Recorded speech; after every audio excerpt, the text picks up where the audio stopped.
Hello.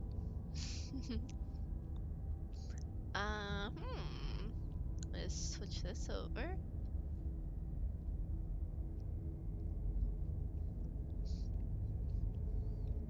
Click, click, click, click. Welcome everybody to the stream. Today we'll be playing Slay the Princess, the Pristine cut. They had an update, I think at the end of October, around Halloween time. They had an update. I only did one playthrough though during the earlier this year, so I didn't get all the routes then, and there's more routes to be got. So that's the plan. And for those that don't know Slay the Princess, it's a love story, as you can see on screen.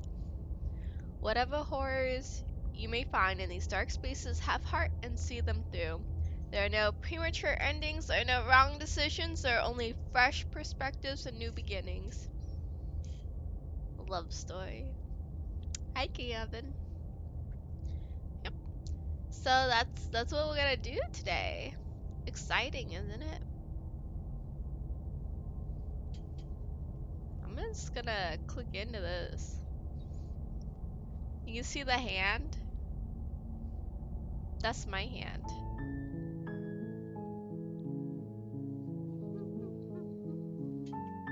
Turn it down a little bit. Maybe to there. Oh, I can load my old game. I don't have it. Oh, right, because when I first played it, I didn't realize I could save slots and come back to it later. So I didn't save it all.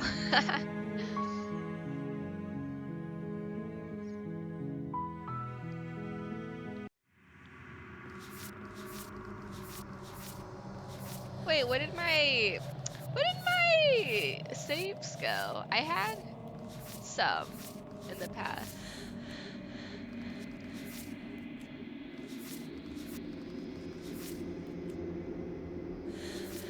I had some of these before.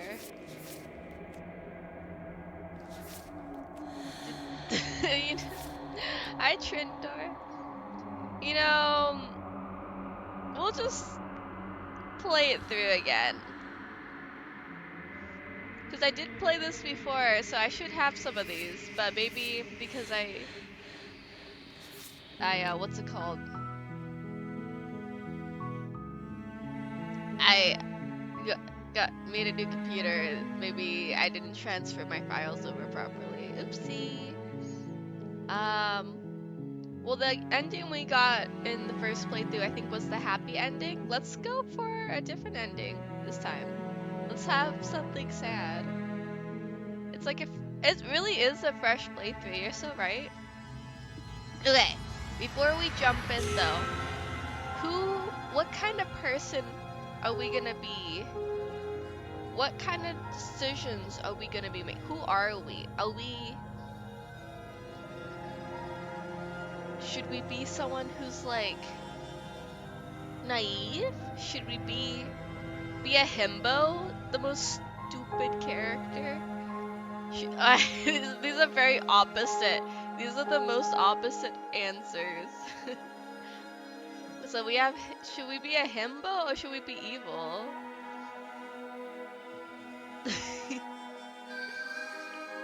Or should we be late? Ooh, yeah, I said it. Welcome, old beep. Anyways. Obi, you can have the deciding vote. Should we be a himbo or should we be evil? since yeah, I think that's, yeah. Who are we? Evil. We're going in, we're just gonna be straight up evil. I guess. You're on a path in the woods, and at the end of that path is a cabin. And in the basement of that cabin is a princess. You're here to slay her. If you don't, it will be the end of the world. Let's see. So, a truly evil person doesn't care about the end of the world happening. They'd be like, ah, yeah, end of the world, woo, yippee. But if it's like the morals of like D&D evil, it should serve my purpose. So, what would an evil person? Oh yeah, they would say, have you considered that maybe I'm okay with the world ending? Of course I haven't. Why would I even consider that? Nobody wants the world to end. I mean, maybe some people do. Nihilists, or very, very evil people. That's us! Surely you're not one of those, right? Oh, narrator doesn't even know. Let's see. Anything else an evil person might say? Let's start from the bottom.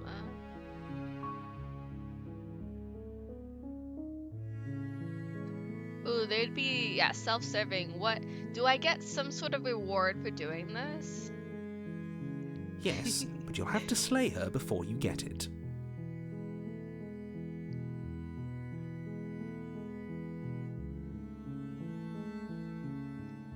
Can you tell me what my prize is going to be for doing a good job? It's a secret, but I think you'll like it. It's a special reward, just for you. And whatever you think it might be, I can promise you it's going to be even better than your wildest imagination. Oh boy, I wonder what it's gonna be. I don't trust this guy, 'cause I'm evil. Can't trust nobody. Ha ha ha.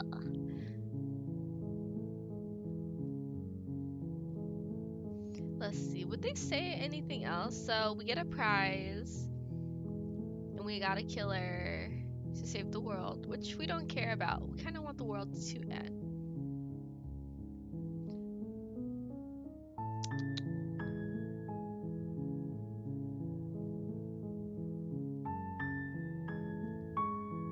Can't someone else do it? Yeah, we're so evil, we don't even want the responsibility. The prize doesn't sound that tantalizing.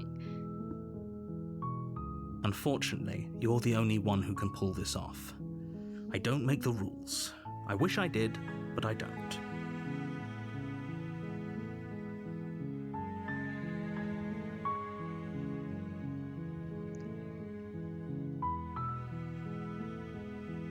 As a very, very evil person, I think I don't care about the lore of what's going on. I care only about what I gotta do, because I'm selfish like that. So I don't care about the why and the because. I get a prize, and I've always wanted to off a monarch. Viva la revolution! That's the spirit. You make your way up the short path to the cabin. You'll find the princess within. A warning before you go any further. She will lie, she will cheat, and she will do everything in her power to stop you from slaying her. Don't believe a word she says. Gosh, this is like so strange to me doing this playthrough, because literally the first time I was like being the goodest person. I was being a hero, and now I'm like, oh my goodness, he's so terrible. Okay, I gotta shake it off. Oh, hi, Caps Locked, welcome to stream. I'm just going through a moral dilemma as we're starting this game. Oh goodness. We can do it, we can be evil, we can do it. Oh gosh. We're not going to go through with this, right? She's a princess. We're supposed to save princesses, not slay them. I know, Grace of the hero. Me and you were so in sync, but not anymore. Now you're my enemy. Weep. Ignore him. He doesn't know what he's talking about. We will ignore the hero's voice, unfortunately. The interior of the cabin is almost entirely bare. The air is stale and musty, and the floor and walls are painted in a fine layer of dust. The only furniture of note is a plain wooden table. Perched on that table is a pristine blade. The blade is your implement. You'll need it if you want to do this right. Yeah, we take the blade. It's always better to have a weapon rather than no weapon, as an evil person. You take the blade from the table. It'd be rather difficult to slay the princess and save the world without it. Oh, hi, Fully. Welcome. We're going to go kill some princes. The door to the basement creaks open, revealing a staircase faintly illuminated by an unseen light in the room below. This is an oppressive place. The air feels heavy and damp, a hint of rot filtering from the ancient wood. If the princess really lives here, slaying her is probably doing her a favor. Her voice carries up the stairs. Who's there? Oh, goodness. She sounds dangerous. It's almost as if she's the one in charge down here. Don't let it fool you. It's all part of the manipulation.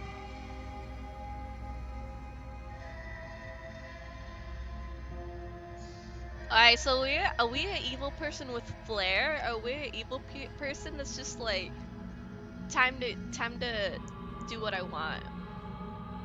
Like, are we like an evil person that's a villain, or are we just evil? what is better for our backstory? Have you seen Arcane? I'm watching season 2 right now, so no spoilers about Arcane. But yeah, I've seen at least the first season all the way through. Can we be like Silco? Alright, so we're not really into the flair. We're more the silent evil, kind of. That's alright. Nice angle, nice angle. Okay, let's do that. Good. You're still listening to reason. You walk down the stairs and lock eyes with the princess. There's a heavy chain around her wrist, binding her to the far wall of the basement. She's so coldly beautiful. Is she really a threat to the world? Focus on the task at hand. And there you are. Are you here to kill me or something?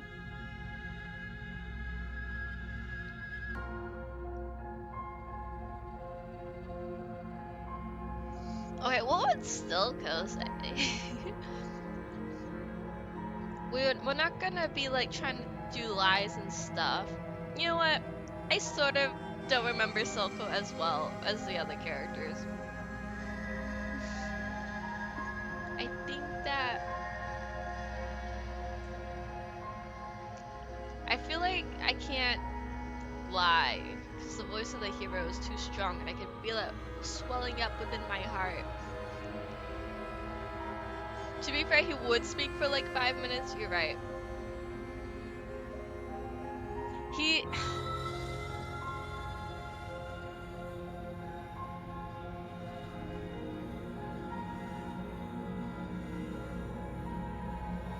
Okay, yeah, she caught us.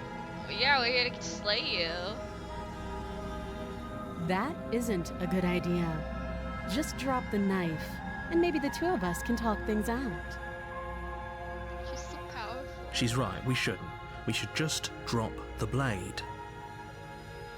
Don't you dare. It's fine. We can decide what we want to do after we talk to her. Maybe she really is a monster, but killing someone in cold blood isn't very becoming of us. And then tighten our grip. You ignore the trembling in your hands and tighten your grip on the blade. We are also additional voices in the head of this person. The chat voice and the soup voice along with the hero's voice. You poor thing. Your hands are shaking. Are you scared of me? Because You step forward, your grip on the blade tightening as you steel your resolve. Oh, no talking then? Fine. What even makes you think you can kill me? I'm probably chained up in this basement for a reason, right? And if that knife is the only weapon you have, you'll have to get close enough to use it. Voice of the chatter, you should be evil. That's exactly what happened. So, you should just drop it. Best not to risk finding out what I can do. She's unarmed. If you hesitate now, it'll be too late. End this.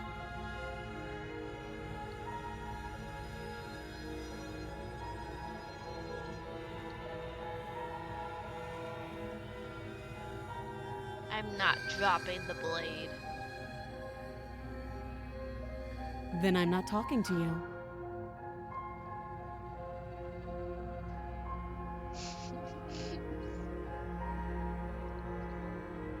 Nastia, an evil person wouldn't just be comedically squinting at this princess.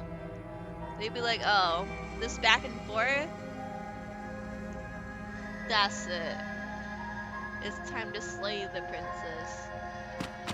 Doubt, unfortunately, clouds your thoughts as you attempt to run her through.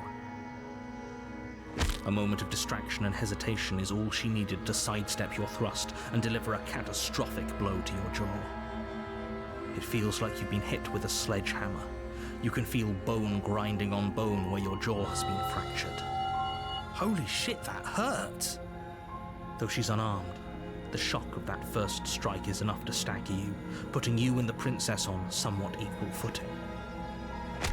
Your blade slashes through the air again and again, and her fists connect with your body as many times or more, each impact as heavy as that first bone-crushing hit. Oh my goodness.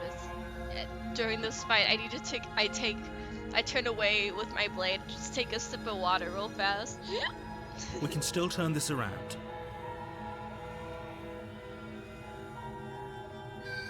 We are going to... Oh, hi, Spicy. Yeah, thanks for stopping by. Have fun with your family. We're about to finish the job on this princess. You and the princess stare at each other, both gasping for breath, equally exhausted. You probably won't make it out of here alive, but you can at least make sure that she won't make it out of here either. Oh, thank you. Excuse me? Do you think this is what I wanted to happen? I have a duty to state the facts of the situation, and honestly, it's a miracle anyone is still standing right now. Can you not feel all those ruptured organs bouncing around in there? If the princess doesn't do our friend in herself, internal bleeding is certain to finish the job. The two of you clash for the final time. You feel your ribs break as she delivers a heavy blow, but you push through the pain, falling forward and sinking your blade deep into the princess's heart. Oh my. Oh. The two of you fall to the floor. She is very scarily beautiful. This was fun.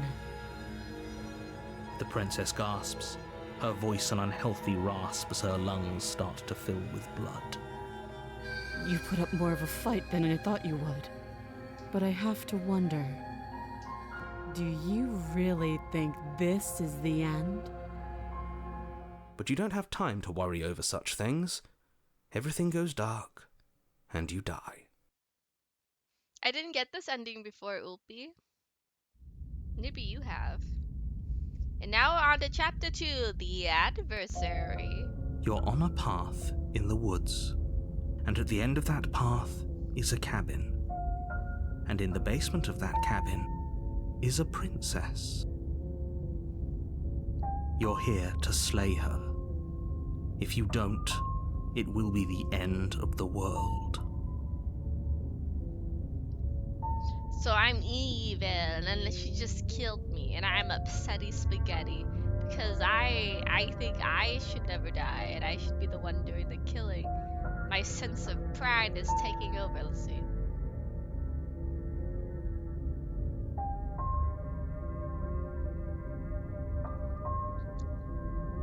I don't care about you, narrator. I'm caring about going back and seeing what has happened. A warning before you go any further. She will lie, she will cheat, and she will do everything in her power to stop you from slaying her. Don't believe a word she says. Lying and cheating doesn't sound like her at all. Not that it matters. It's not like she can lie or cheat in the middle of a fight. Oh my gosh, we're so stubborn. Are you sure about that? The point of my warning wasn't to start an argument over what circumstances the princess is capable of lying in. It was to give you some broadly applicable advice. The princess will do and say whatever she thinks it will take to get her out of there. So don't trust her. Ever. Are we clear? Don't patronize me or us, narrator. Crystal, let's just get on with it already. Proceed.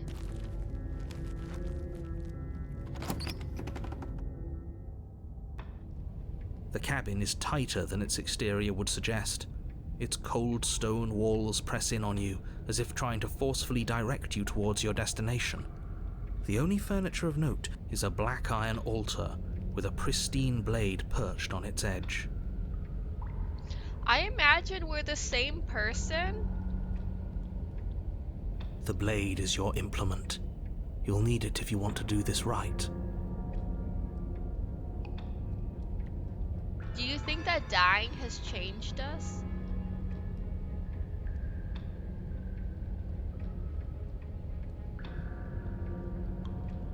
I don't care about a mirror. I need that blade. You take the blade from I'm the altar. vindictive. It would be difficult to slay the princess and save the world without a weapon. Evil but humbled, or evil but enraged?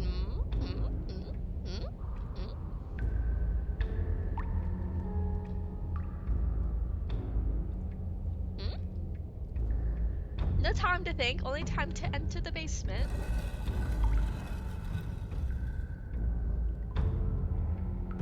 The door to the basement creaks open, revealing a rough stone staircase, its walls pressing at your sides and tightening as you descend. The air seeping from below is heavy and oppressive, with an almost sulfuric odor to it. If the princess lives here, slaying her would probably be doing her a favor. Yeah, let's go give that princess a good favor here. Her fierce voice carries up the stairs. Oh no. Is that another challenger? Finally. Oh no. It's been ages since I've had a good fight. Oh no. Oh no. This isn't what she sounded like last time. Her voice is a little deeper, almost threatening. Good. Sounds like my kind of princess. Oh no. As much as I appreciate the enthusiasm, just make sure you don't let your bloodlust get to your head. You need to stay focused and keep your wits about you. Remember, you're here to slay the princess, not to have a good fight. Oh my gosh. Oh, we actually... Trindor recommended being like a Silco type, but now I think we accidentally became a brawler type. Oops. As you descend the final step, the form of the princess comes into view. A large shackle leading from her wrist to the basement wall. Looks like she could rip those chains out of the wall without a second thought. Oh, it's you again. I'd been hoping you'd find your way back here. Good to see that death doesn't stick for either of us. And you brought your little knife, too. Yes. Scary. Wait, what do you mean we can't kill her now? She looks too cool. What if killing her makes her cooler the next time? We should keep killing her, right? So the next time we see her, she'll be even cooler. I'm going to have fun breaking you into little pieces. Oh my goodness, you guys, focus.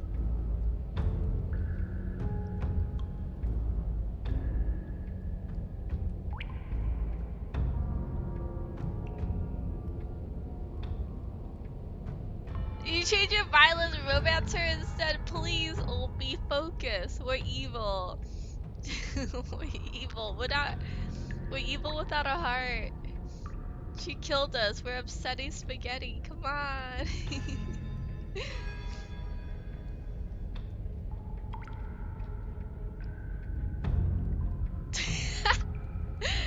Oh yeah, Twitter, you should play this game.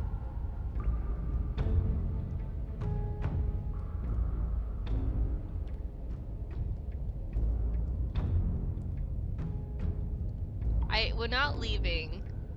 Should we slay or should we talk about how we're here?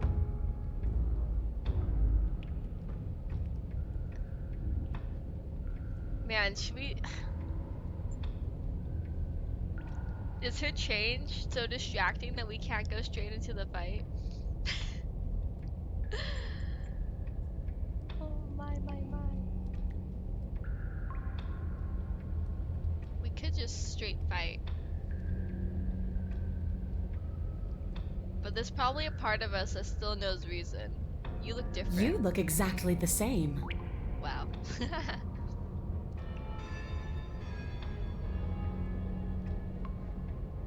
Oh, this game is too spoopy for Trin? Well, maybe it's not. Alright, fine. If you're not going to address it, I will. What? You've already met the princess has already met you. The two of you killed each other. Did you think you'd be able to just openly talk about all that without me noticing?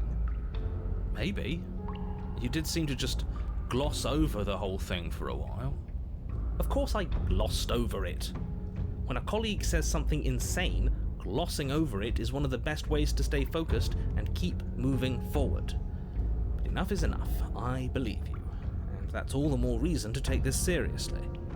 It's funny that this dialogue is happening because we didn't select any of the information stuff, so like there's nothing that was glossed over previously.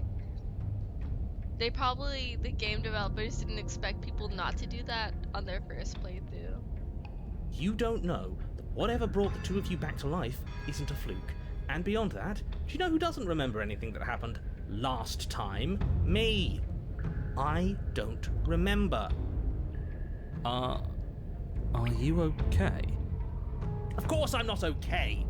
As far as we're all concerned, the fate of my world is still very much on the line. Not all of us have the luxury of jumping over to a parallel universe the second we die. Ah, so we're in a parallel universe.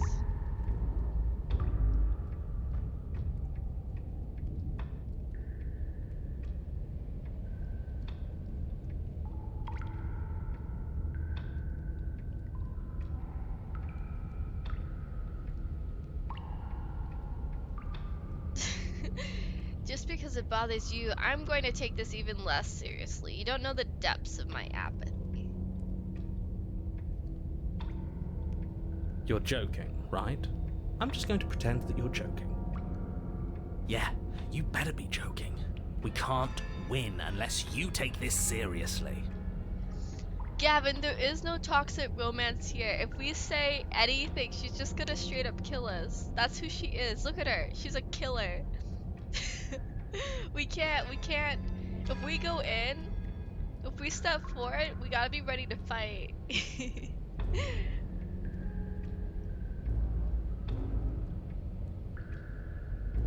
I'm executively choosing to slay the princess, not... Oh, I can't slay her anymore, I can only attack.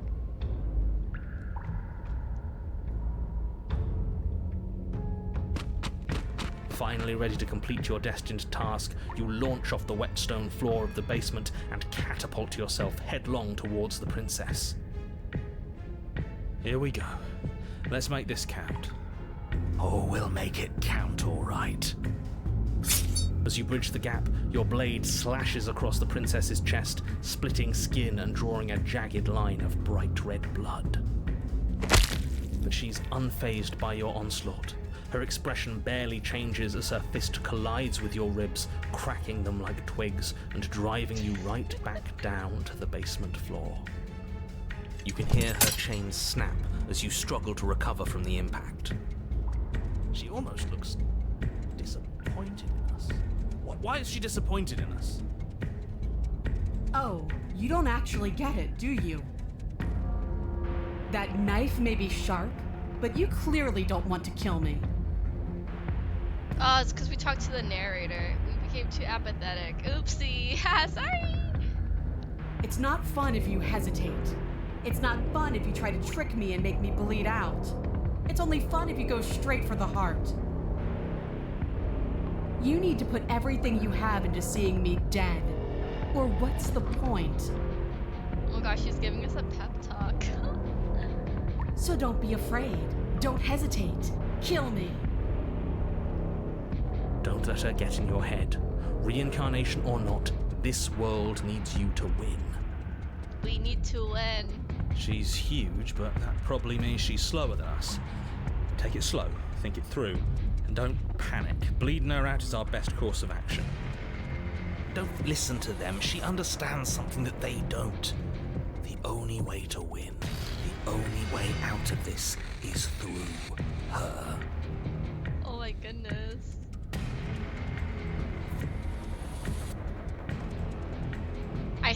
You know, you guys are all like romance, and I think the romance, the best move that would get to her heart is literally striking at her heart head on. I feel like that's the best course of action here, to account for the killing and also the fact that you guys want a romance happening. Here you go. If that's your plan, then that's your plan. You push off the ground, ignoring the pain in your ribs as you charge at the princess once more. You can feel flesh give way before a sudden impact blunts your momentum, your weapon tightly lodged in the bone of her arm. She grins at you from behind her guard. Pull it out. We'll try a different angle. No, we can do this. Just keep pushing. We're not gonna win if our weapon's stuck in her arm. Well, so the smart thing to do would be to pull out and try again. But what would she want us to do? She likes full-on aggression. And you know what? We are not a hero. We are a villain, so we can't do what the hero says, even if it's the smart option. The princess's grin widens as the two of you push against each other, her fiery eyes and masochistic glee practically lighting up the dreary cave. Yes, you finally get it, don't you?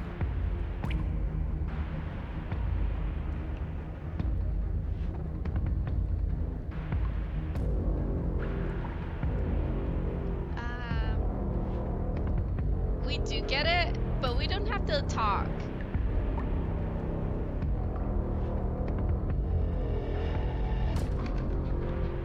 Oh my, I do. Nothing exists outside of us. It's just you and me, dying and coming back, clashing against each other. Forever. That's not what's going on. There's an entire world at stake here. Man, I think we got to like the lore of this game so fast this playthrough somehow. Yes, the fate of the world doesn't matter. The only thing that matters is this fight. The only thing that matters is getting stronger. And the only way to get stronger is to win, even if it takes us forever to get there. Your balance is suddenly thrown off as the princess pulls you into her knee. It collides with your ribs, and you feel them splinter, cracking like wet wood from the impact. We're fine. But you barely have enough time to notice before the princess follows up and smashes her forehead against yours. Your grip loosens from the impact, the blade still wedged in her arm as you tumble to the cold stone floor. I said we're fine. I didn't say you weren't fine. I was just describing what happened. You might not have said as much, but you certainly implied it. It really doesn't matter. The princess glances down at the blade embedded in her arm, and with near total ignorance to pain, slides it out of its sinewy prison. You forgot this. Oh wow, she's playing with us like a cat with her food. She tosses it at your feet.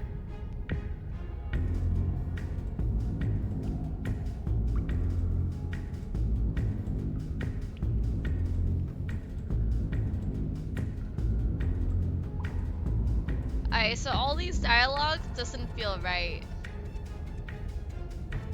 We're jumping straight back into this fight. I guess. You and the princess attack each other once again, each of you dealing a single, terrible, lethal blow. Wait, does that mean we're dead? Or rather, about to be dead. As your blade pierces her sternum, the princess buries her fist into the soft meat of your organs. You feel a few horrifically painful pops, a gush of fluid, and it's over. It's finally over.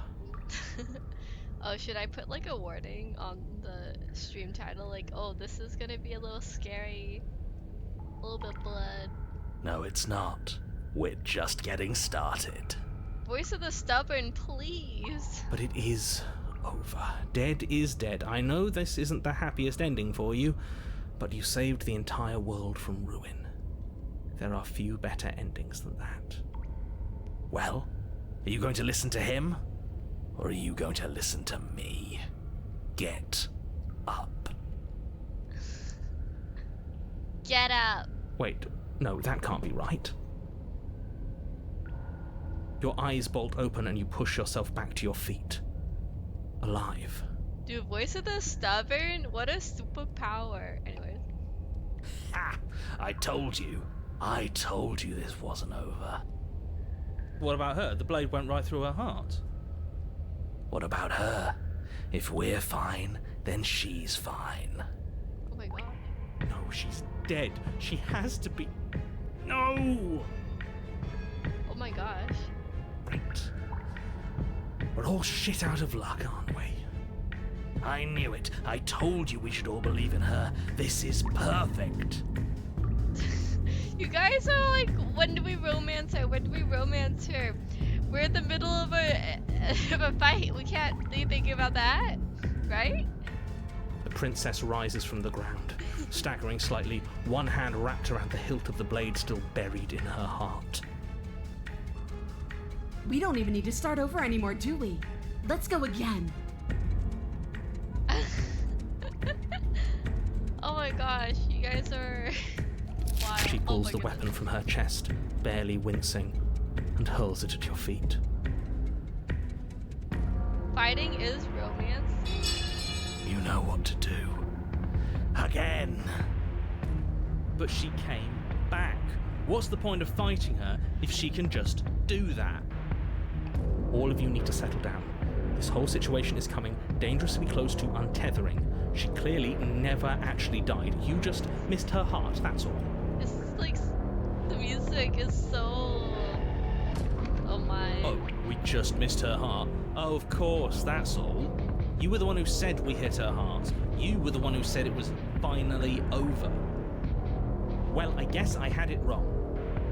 You guess you had it wrong? Aren't you supposed to know everything? I never said I knew everything. Okay, so what she wants and what stubbornness wants is just who cares about the untethering?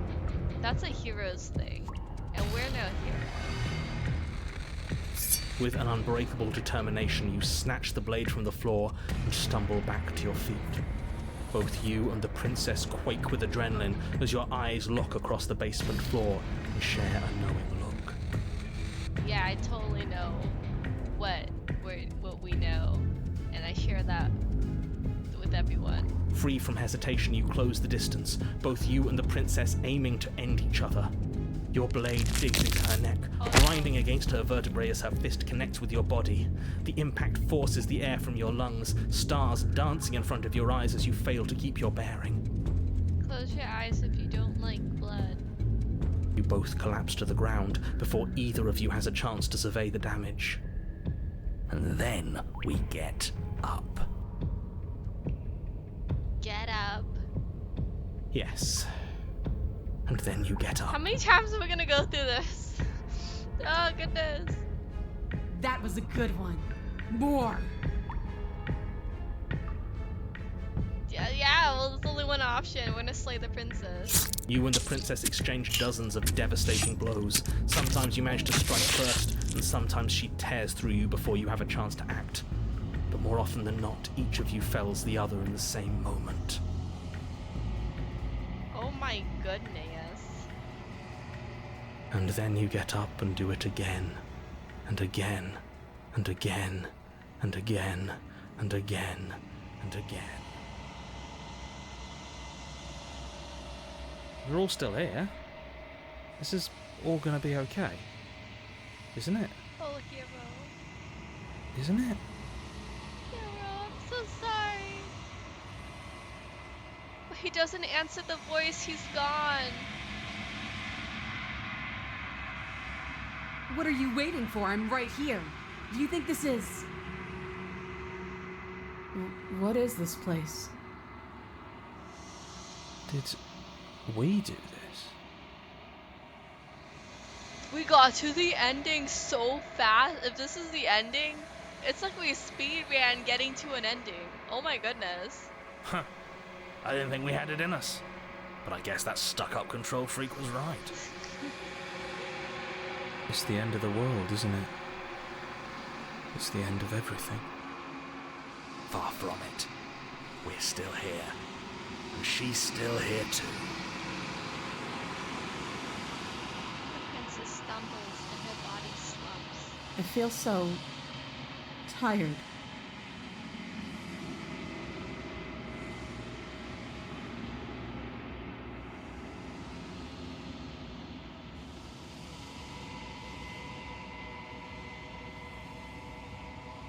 This is the time to romance. Chin up. Isn't this what we wanted? Just you and me forever. Oh. She's gone. No time for romance. She's gone. You do not have an opportunity to respond. Something has taken her away and left something else in her stead. She's gone. Where did she go? Should we try and find her? And is that a mirror? Why is it here? Why now?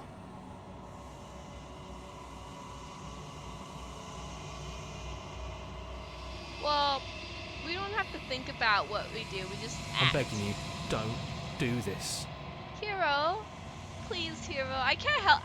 When the voice of the hero, oh my goodness. Sorry, hero. I'm sorry. Maybe.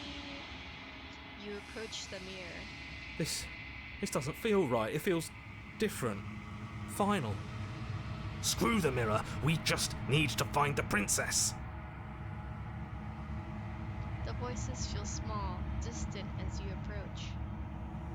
Gaze into your reflection. Silence as you reach forward. They're gone, but the mirror remains. It's time for you to see what's in it. It's you. You're alone in a place that is empty. It is quiet here. Let us proceed to the cabin. You are at the cabin. Approach her. Something finds me in the long quiet and brings me the gift of a fragile vessel.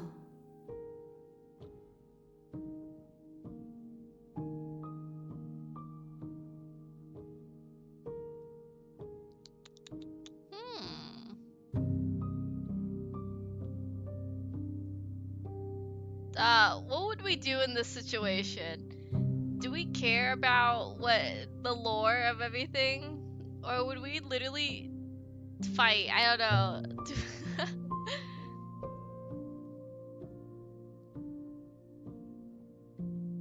If this was my first playthrough, I'd be obsessed with understanding what's going on, but I already have an understanding, so.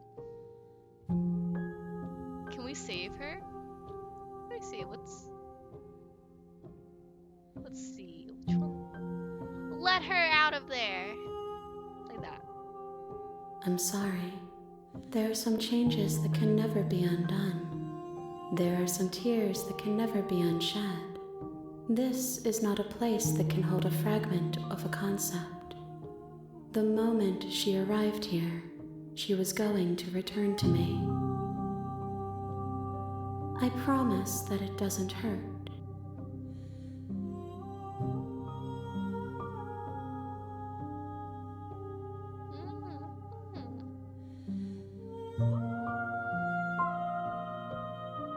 Do we know each other? You are familiar, but you are not me. I feel sadness, longing, hope as I witness you. Witness me.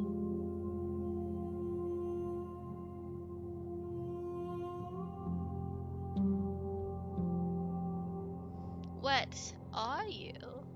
I am solitary lights in an empty city. What are you?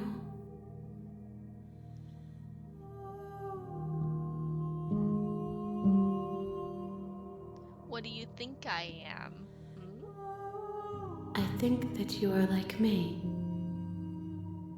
We are oceans, reduced to shallow creeks.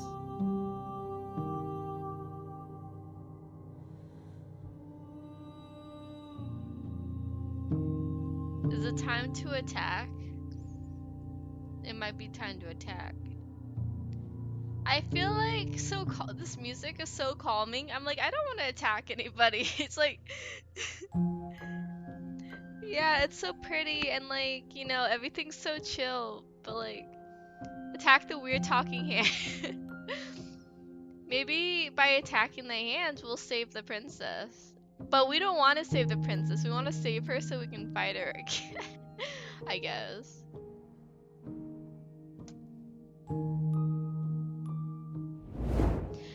Your will cuts across the entity in front of you, but nothing happens. My roots burrow in an ocean beyond your sight. We cannot harm each other as we are now.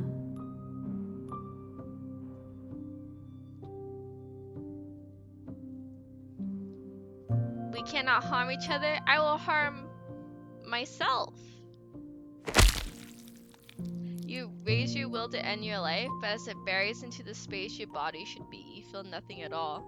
Oh my gosh, she's so smart. How does she know? One of the many hands in front of you reaches forward and gently touches the side of your face. There's nowhere for you to be but here.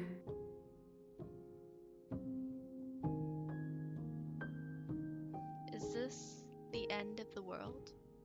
How can the world have ended if we are talking? What happens now? Nothing, as we are. But I know that there are worlds beyond us, and that we are meant to reach them. There is no exit, but this vessel is a creature of perception. She can make you forget, if only you believe her to be able to. Bring me more perspectives, so that I may be whole, and perhaps then we will know our freedom.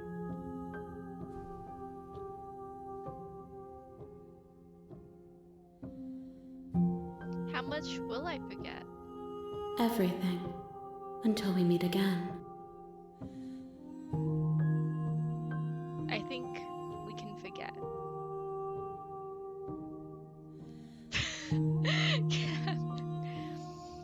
Kevin! Okay, make me forget. She asks that I tell you to remember her. You won't. Everything goes dark and you die. Back to chapter 1, the hero and the princess. You're on a path in the woods, and at the end of that path is a cabin. And in the basement of that cabin is a princess. You're here to slay her. If you don't, it will be the end of the world. You can skip previously seen dialogue by hitting tab on your keyboard or R1 on your controller. Would you like me to skip the dialogue we've already read?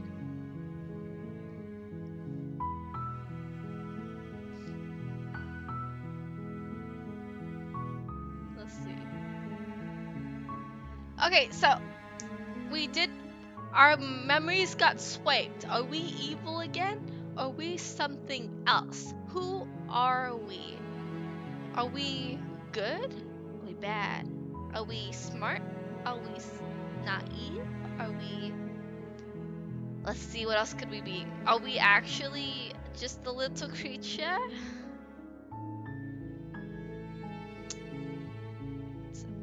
Or... you just need a tragic, toxic murder romance? Oh my goodness. We can't always...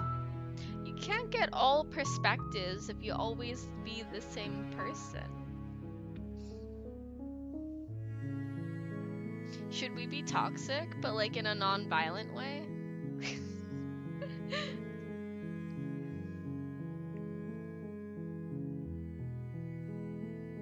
Let's see. So, Opie, you want us to be the silent type, eh? Get the job done kind of guy, eh? I'm gonna take that since you said it first. We silently go to the cabin. You make your way up the short path to the cabin. And I'm skipping the dialogue we've heard before, just to save a bit of time. And we take the blade. You take the blade. And we enter the basement.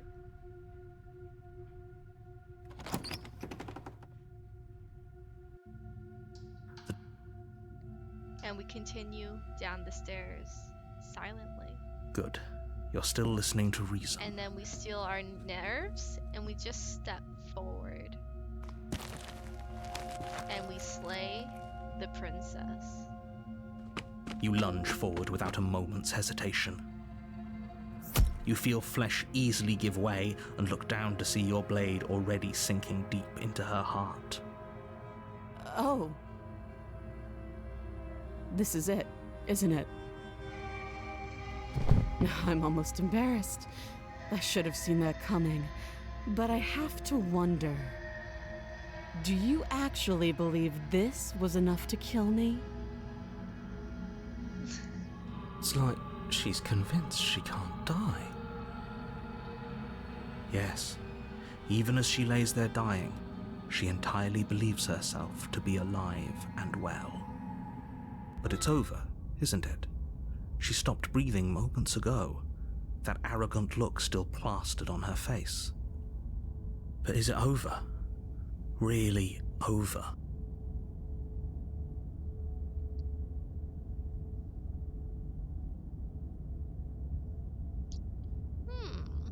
We're the silent type. Why do we have to do dialogue? Of course it is. She's dead. Yes, exactly. It's over. With your work done, you make your way back up the stairs, closing the door to the basement behind you. Why do I feel like we've done something terrible? Oh, hero, please. Oh, hero. You did kill someone. Greater good or not, something would be very wrong with you if you didn't feel at least a little bad. But it was for the greater good. One of these days that will sink in and help ease your guilty conscience. But that day isn't today. Let's just get out of here. And we leave. You open the cabin door, ready to return to a world saved from certain doom. Only, a world saved from certain doom isn't what you find. Instead, what you find is nothing at all. Where a lush forest stood mere minutes ago, the only thing in front of you now is the vast emptiness of some place far away. Wow. What happened? What happened, hero? Oh, I wish I could wonder the same thing. But I have omniscient knowledge that you do not have. Everyone is fine. It's just that you and the cabin are now far away from them. Don't worry. You'll be safe here. This is good. Everyone is happy. You'll be happy.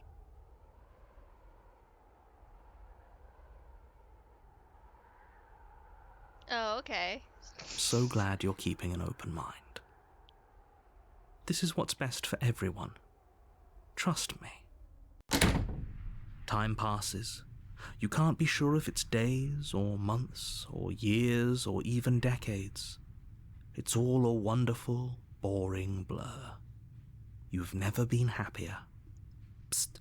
Hey, we're not just going to stay here forever, right?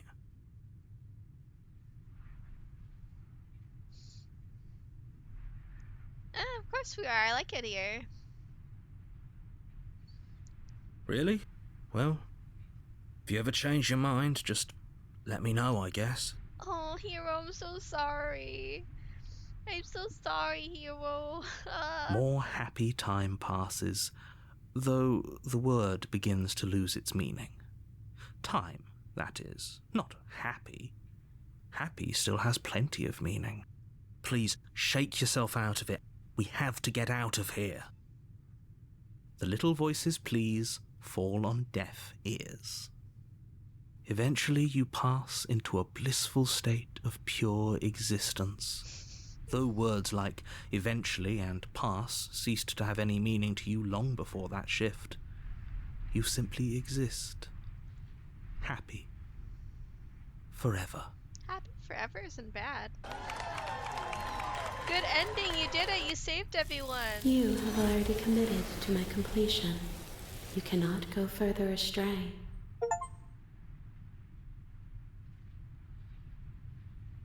Well, that was an achievement. For some reason. Good for us.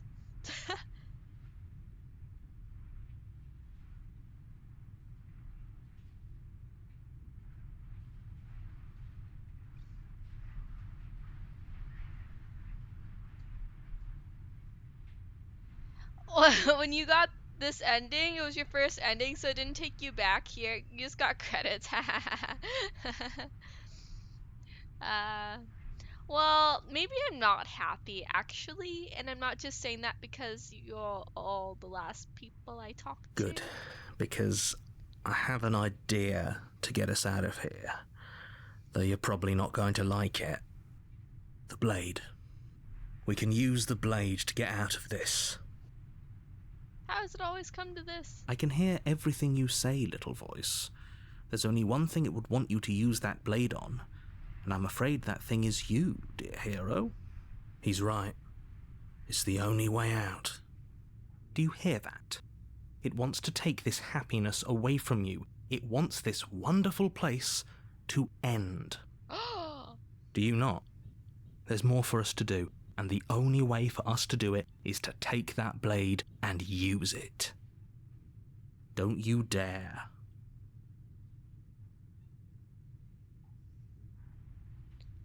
Get out of here! Thank you. I made this happy little place for you. Is this not a good enough reward for saving the world? An eternity of bliss? You ingrate? This is so, like, sad to be stuck in this room for eternity. You can't even go outside. It's terrible. Can you go down and do it next to the princess so you be together forever? Fine. Whatever. For the first time since time stopped meaning anything, you throw open the door to the basement and walk down the stairs. Your heart hurts. It was too early to watch something like this. Oh, oh my. The princess's body is dust and bones, though the blade you used to slay her is still as pristine as the day you first held it. You pick up the blade, you stab yourself, and you die. The end. Nice knowing you. And we've been freed from the confines of this existence. Chapter 2, The Spectre. You're on a path in the woods, and at the end of that path is a cabin. And in the basement of that cabin is a princess. You're here to slay her. If you don't, it will be the end of the world. Let's see. We're still who we were before, just changed by an eternity of happiness and happy bliss. This is like the one good time loop game. Oh my gosh. Yeah, Gavin hates time loops. I am a fan though. A warning before you go any further. She will lie, she will cheat, and she will do everything in her power to stop you from slaying her. Don't believe a word she says. Oh my goodness, Opie. She won't be a problem. Voice of the cold. Interesting.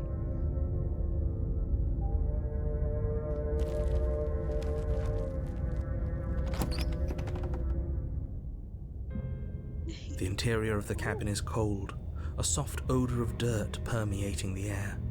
Cobwebs flutter in the corners.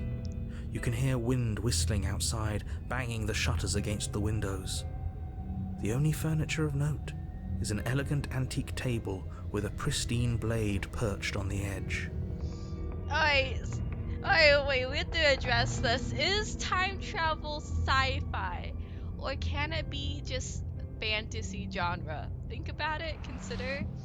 Keep in mind that there is the whole isekai like genre or like trope. That's very yes, time travel is much more fantasy than sci-fi. Thank you, Opie. Thank you for saying the reasonable words here.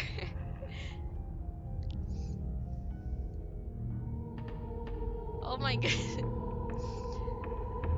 Gamma, please. Gamma, please. I'm glad we came to a conclusion. We have work to do, and it's to silently proceed after the eternity has made us even more silent than we The were. blade is your implement. You'll need it if you want to do this right. Yes. It feels like no one's been here for a long, long time. Like I've been saying, she's dead. We killed her already. Yes. Let's take the blade and go down. You take the blade from the table. It will be difficult to slay the princess and save the world without a weapon. And then we go to the basement. The door to the basement groans open, revealing an old banister and a creaky wooden stairwell. Everything is coated in a thick layer of dust, and you can feel it settle into your lungs as you breathe in the stale air. The very building itself feels dead. If the princess lives here, slaying her would probably be doing her a favor. And we do a lot of favors for princesses. The room below is silent. Nobody's here. Naturally. As much as I appreciate the optimism, you shouldn't be so sure. I guess we'll just have to go down and see. As you descend the final step, the form of the princess comes into view. A skeletal body lying in a heap on the floor, its wrist still bound to the wall by a thick chain. Okay, she's definitely dead. It's just like I told you. Before you have a chance to finish your thought, the top of a head appears from underneath the floor. Two deep-set eyes stare up at you, followed by a mischievous, skeletal grin. And finally, the rest of the body floats up to join the head. Wait, this isn't right. What's going on here? Ghost! Gosh, the hero's afraid of ghosts is so cute. Oh, wow. How absolutely terrifying. What's a ghost supposed to do to us? Oh, it's you. Hiya, Keller. I was hoping to see you again. I have some issues with how our last meeting went. The princess drifts across the room into your orbit, gently running her fingers across your shoulders and down your neck as she circles you. Her touch is cold and ethereal, formless yet real enough that her icy fingertips send shivers dancing across your skin. So she has a body, and she's right there. That means we could kill her again, if we wanted to. We must. For the sake of the job. The job demands it. The job that we've been given demands it. Without a moment's hesitation, you lash out with your blade. It's like Oh. you're slashing at air. No matter how many times you stab at her, no matter how many angles you strike from, all you manage to do is interrupt her form, the skin of your hand prickling with cold as it passes through, unable to find anything solid. That's so cool. You're adorable when you're confused. But I didn't say you could touch me. Oh gosh! Why are you even here? Just making sure you finish the job, or what? Oh goodness. Scrolls to the bottom. Slay the princess harder. Okay, that's an option.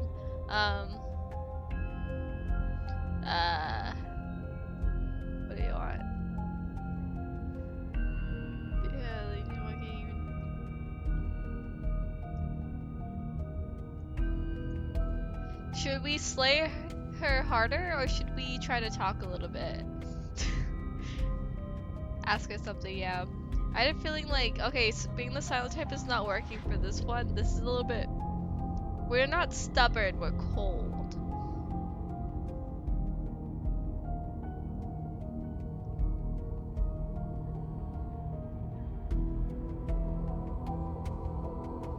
Of course I attacked you. You're supposed to end the world.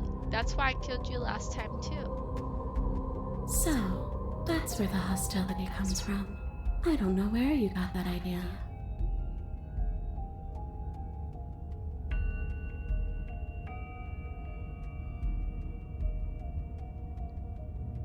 It's a yes or no question. Do you want to end the world?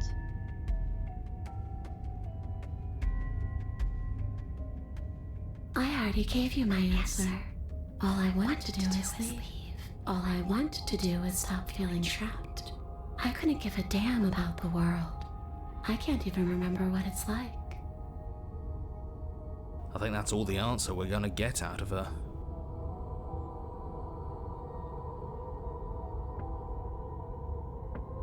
You want me to ask why am I different? Let's see, where is it?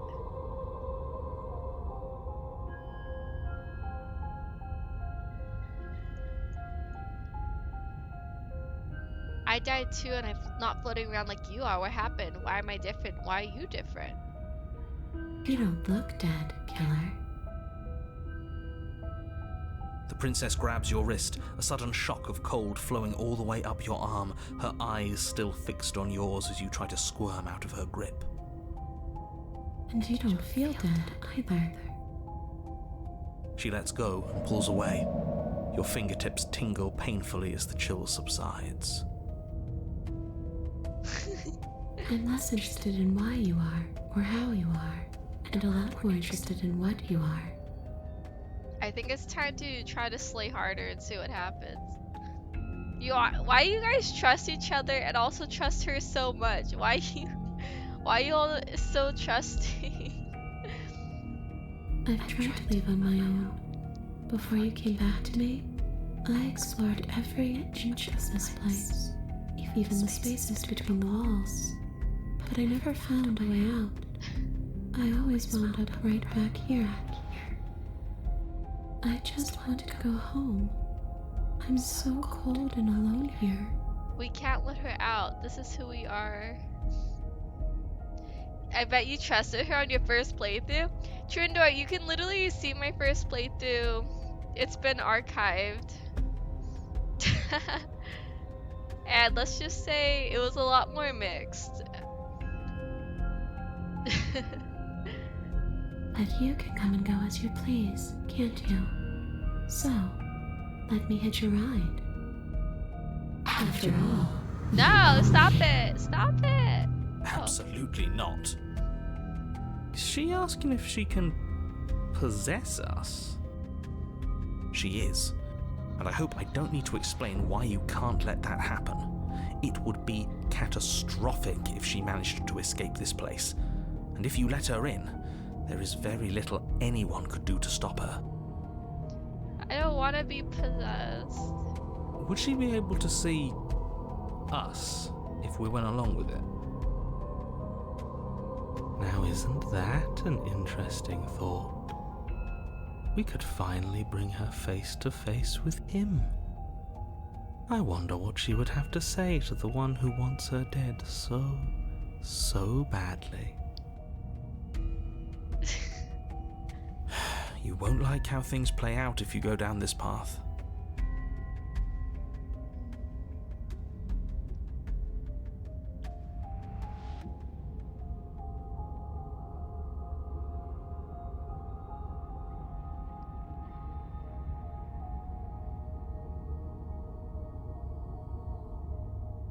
I don't want to be possessed.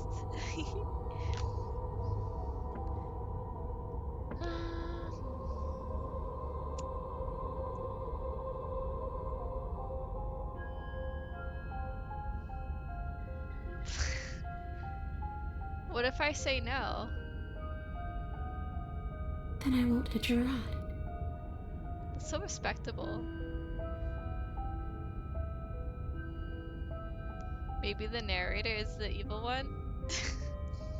Is anybody saying no, don't get possessed? Is everybody on the please get possessed bandwagon?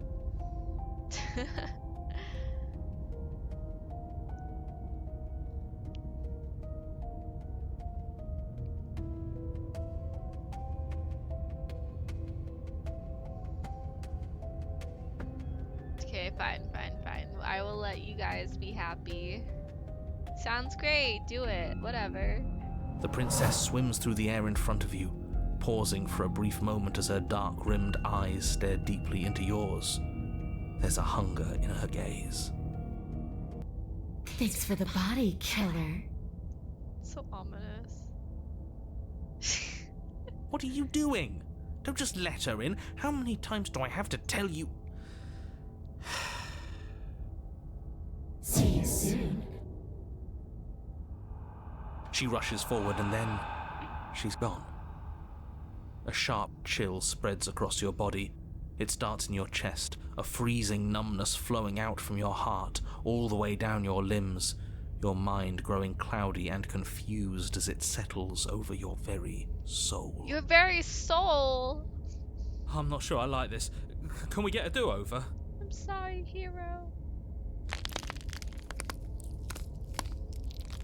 I'm afraid it's too late to stop now. The numbness gives way to a stabbing pain, your muscles twitching and convulsing violently, each involuntary movement causing more waves of agony to ripple across your body. You collapse to the floor, and everything goes dark. Get up. You've still got a job to do. Your eyes flick back open as you get your bearings, your vision swimming as... So this is what it's like to be you, huh? Disembodied voice narrating your every move? So, it doesn't work like that for you? Clearly it doesn't, or she wouldn't have commented on it. All these shards of broken glass on the floor? Are they also supposed to be you? Hey, I'm not a shard of broken glass, I'm... Yeah? Go on. Finish the thought. What are you? I'm... a voice? I'm me, is what I am. Oh, juicy lore. Who cares what we are? We exist. That's all that matters. Do you have to deal with this annoying bickering all the time? No, it matters. What we are matters. If I'm a shard of broken glass, then that raises some questions about certain other voices in here too. I'm clearly the same thing you are. Hopefully they'll all go away once we leave this place. I don't know how you can tolerate all of this noise. No, I'm not talking about you. I'm talking about him. You don't need to know what I am. You just need to know that I'm different from you. More important. Yeah, more important, suspiciously. So you're the one who pulled the strings and made me dead. I can tell you don't belong here. You're barely even there, like the shape of something left behind. You're more of a memory than a person. That's rude. You're kind of like me, actually. I'm just going to ignore her. You push yourself off the ground. The princess is nowhere to be seen. Obviously, she's nowhere to be seen. Because I'm in here with all of you. Everybody knows that. I'm setting the stage. The room is empty because you made a spiteful, idiotic, and all-round foolish decision. Oh, shut up. Stop trying to manipulate everyone. Or don't, actually. It doesn't really matter. Because you won't be around to do this for much longer. This is infuriating. Just whatever you do, you can't leave this place. It's not too late to fix this. Probably. Oh my gosh, we can slay the princess still. What do you guys want to do? Do you want to leave or do you want to slay the princess when we are the princess? Theoretically. I don't know what that will do. Maybe we'll just die.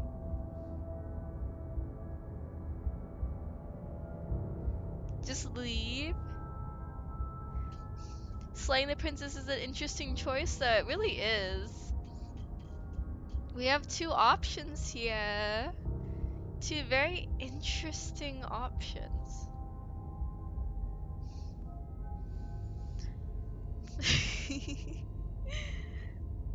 But if everybody wants to leave, I will allow it. I will follow the disembodied voices of chat.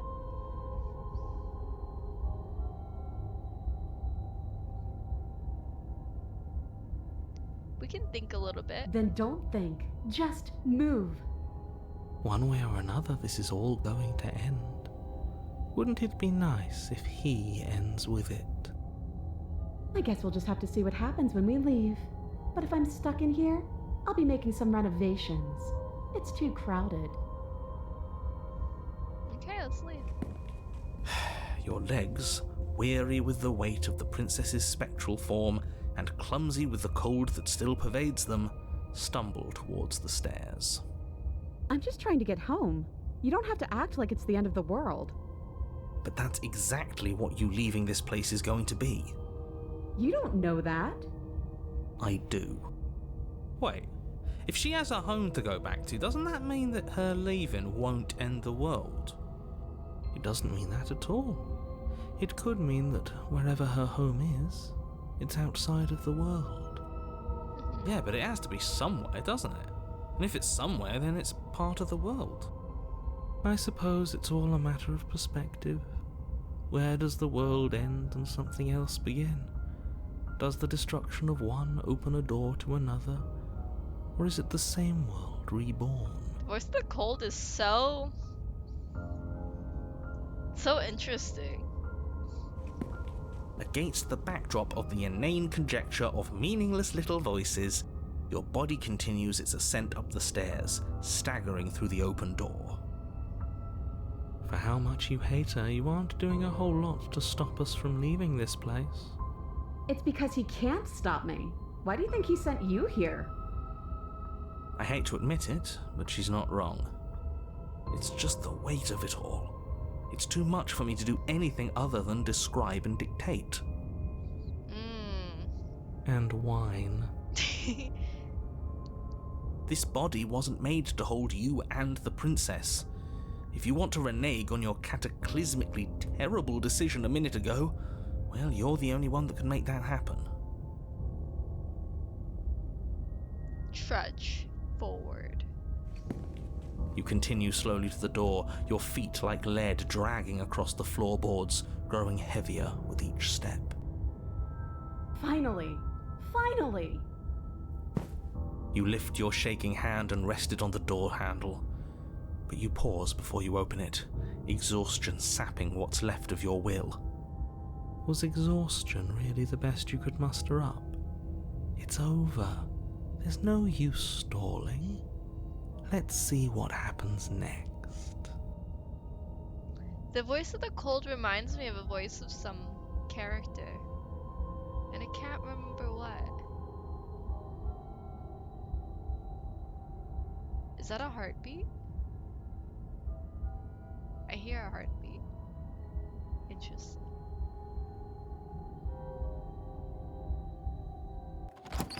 Shit. But exhaustion wasn't enough, was it? The handle clicks as you twist it. and then the door groans open. Collapse to the ground, you and the princess, free from the confines of the cabin. As you exhale from the effort, you look up and see... yes? Nothing. He's gone, and so is everything else. So we did slay him after all. He had it coming, I suppose. But what about us? Are we just stuck here in nowhere forever? Did taking her out of the cabin really end the world? We're still here. Yeah, but that thing you said earlier, are we not part of the world anymore? Are we in some world that exists after the world ends, or on top of the other world but not in it, or have we never been part of the world? Alright, let's see if I'm stuck with you forever.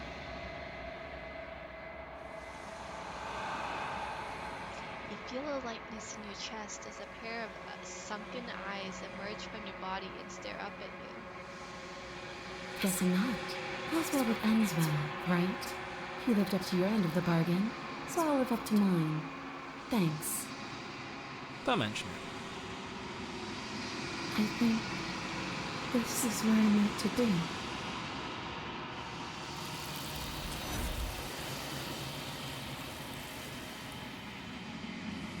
You did this, chat.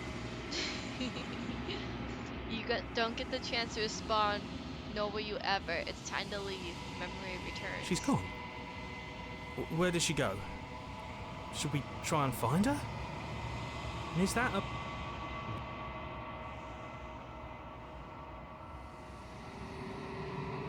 It's gonna be okay, But hero. it feels so bad. Like looking into it right now is going to be the end of everything. It will be. You don't need to comfort him.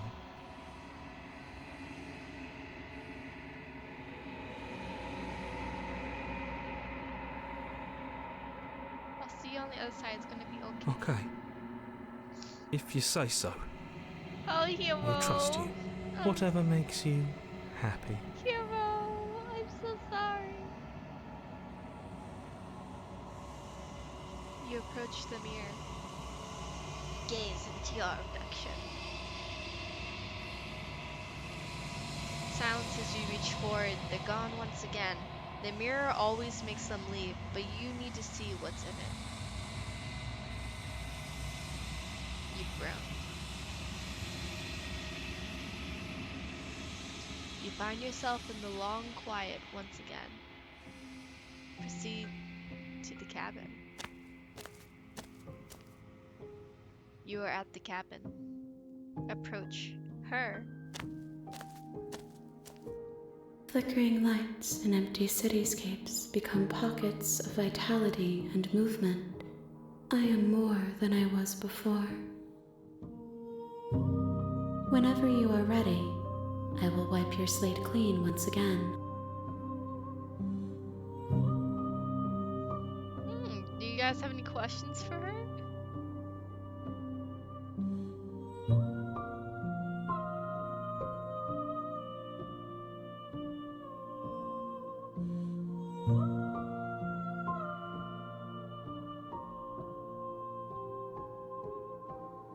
No questions for her. Okay, yeah. Okay, I'll just scroll all the way down. I'm ready. I will long for your return, but it will give me time to reflect on what I am. You guys are one thing in your We will mind. meet again. Oh gosh. Everything goes dark and you die. The Hero and the Princess, Chapter 1. You're on a path in the woods. Skip.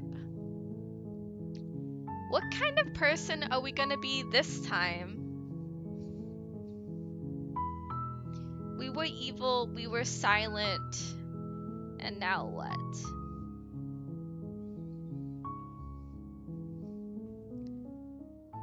I remember at the very beginning, Gavin wanted us to be a himbo. We can try the himbo route this time, which means we are strong.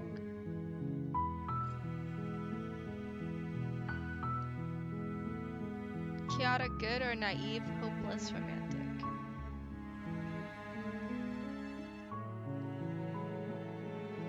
So we will be naive and we will be trusting. I'm not really sure how to be romantic in this with these options. Oops. Oh, I could have been saving. Oops. Return. Let's be naive and trusting, I guess. A little bit of romance. The end of the world? What are you talking about? I'm talking about the end of everything as we know it. No more birds, no more trees, and perhaps most problematically of all, no more people. You have to put an end to her.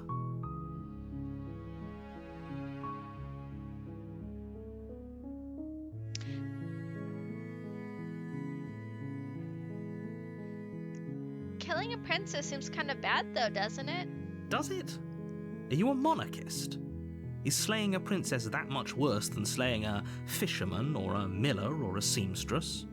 If anything, slaying a princess is much better than slaying a seamstress. Seamstresses contribute something of value to society. Oh.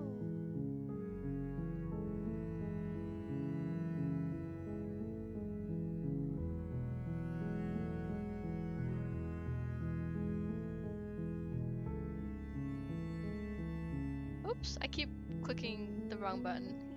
Oopsie. We're not gonna question how he knows things. We just blindly are trusting him. Like, oh, you sound like you know what you're talking about. Thanks for telling me what to do. Don't mention it. It's all part of the job. You make your way. Proceed into the cabin. And we gotta take the blade, because that's what he says to do.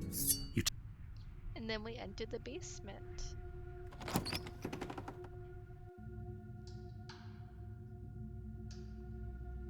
Hi! Don't be a stranger. It's been so long since I've had any visitors. Come on down. Okay. You walk down the stairs and lock eyes with the princess. There's a heavy chain around her wrist, binding her to the far wall of the basement. Trindor, we have to take the blade this time because narrator told us to. And we trust him to the utmost degree. Hey. She's so coldly beautiful. Is she really a threat to the world? Focus on the task at hand. And there you are. Are you here to kill me or something?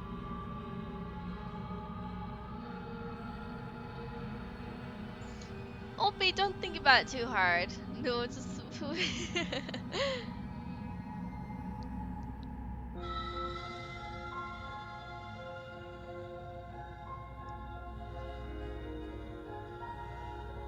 yeah, you caught me. I'm here to slay you. That isn't a good idea.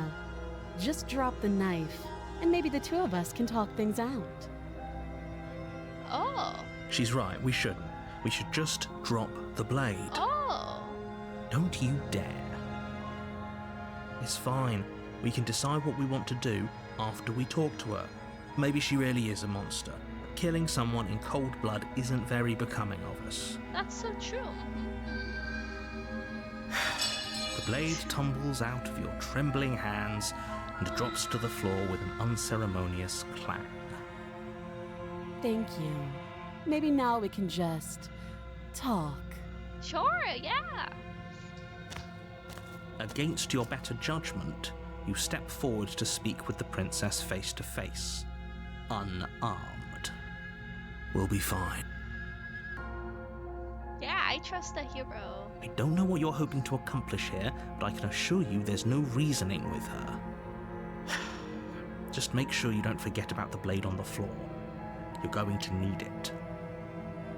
So here we are. What an awkward start to a relationship.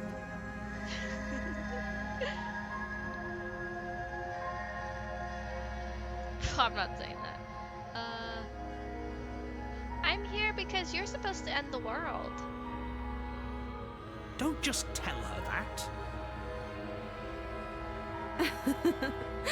Is that why they threw me down here? But I don't want to hurt anyone. I like the world, I think. I don't remember much about it, to be honest. I've been down here a long time. Oh, that's so sad. Just how long has she been down here? If I'm supposed to be capable of ending the world, then how did I wind up here, chained to a wall? Have they told you why I'm allegedly so dangerous? Oh, they did not. Actually, now that you mention it.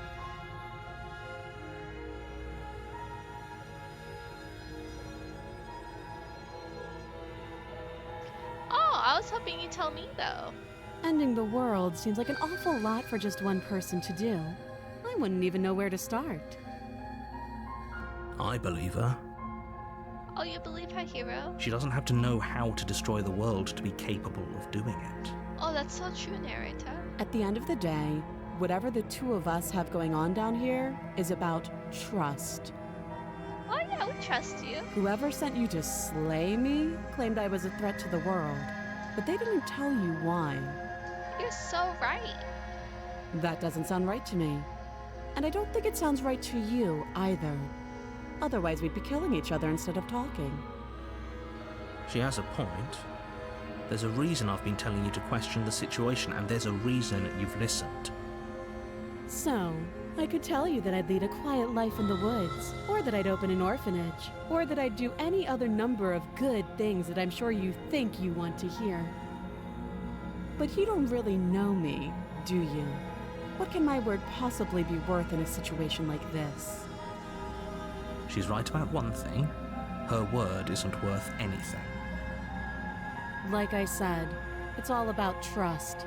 Blind trust. Oh. So do you trust me, the prisoner, the victim, the princess clearly incapable of ending the world? Or do you trust whoever put me here? Well, if you put it like that... She's wrong. This isn't about trust. This is about risk. We stand to lose everything, all for the sake of one person, and a subjugating monarch no less. Well...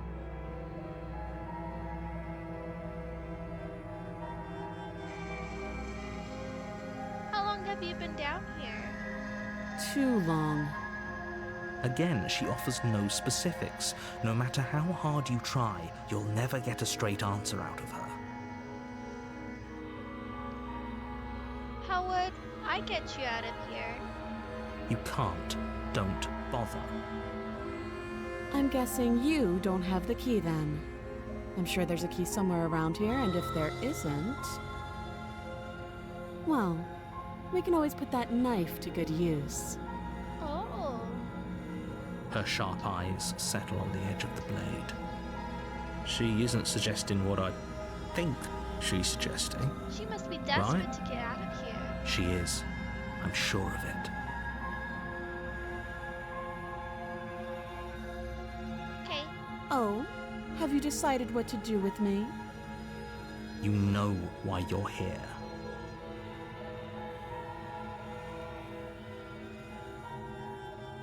I'm getting you out of here. Oh, you have to be kidding me. You walk up to the chains binding the princess to the wall and give them a tug. They're large and heavy, far too solid for you to even imagine trying to break them apart. If you don't have the key, maybe you should go looking for it. I'm sure it's somewhere upstairs. Okay. Doubtful. Whoever locked the princess away down here intended for her to never see the light of day. They wouldn't have just left the key to her chains somewhere in the cabin.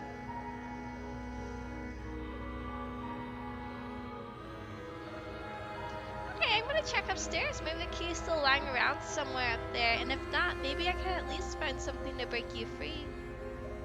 I'll be here. You attempt to make your way out of the basement, but the door at the top of the stairs slams shut. You hear the click of a lock sliding into place. Is someone else here? Try the door. You try the door, but it's locked from the outside. You're here to slay the princess, and you won't leave until the task is done. Oh. Let's go back. You make your way back to the bottom of the stairs. This would have been so much easier if you'd simply slain her like you were supposed to. Easier for whom? Easier for everyone.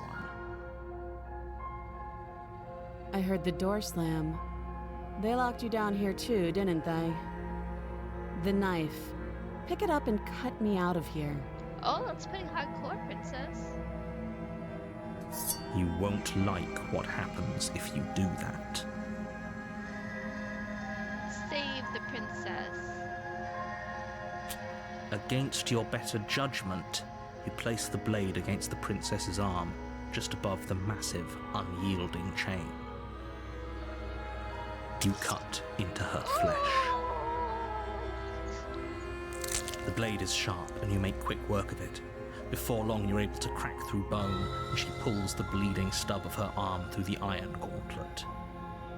She didn't so much as utter a sound. Free from her bindings, the princess turns to face you, her fierce gaze meeting your eye. How is she so composed after losing an arm? It's like she isn't even bothered by it. She must be so strong. Thank you. Now let's get out of here. Let's get to the locked door. No, we won't have any of that. The stakes are too high. You can't just let her escape into the world. No, I just can't let her escape into the world. Huh? As the princess approaches the bottom stair, your body steps forward and raises the blade. Wait, this isn't fair. You can't just do that. Oh? Watch me. Oh? Oh. Should we slay the princess? Should we slay the princess? Should we slay her? Should we slay? Slay? This slay?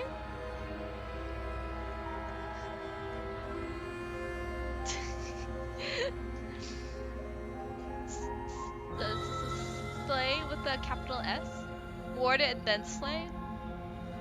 I think we could ward her and then slay. That might be interesting.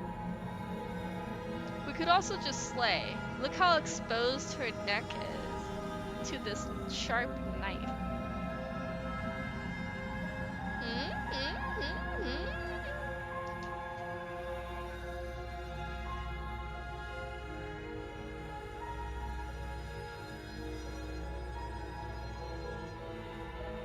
I'll do it for the Stop that. I thought this was a little too easy.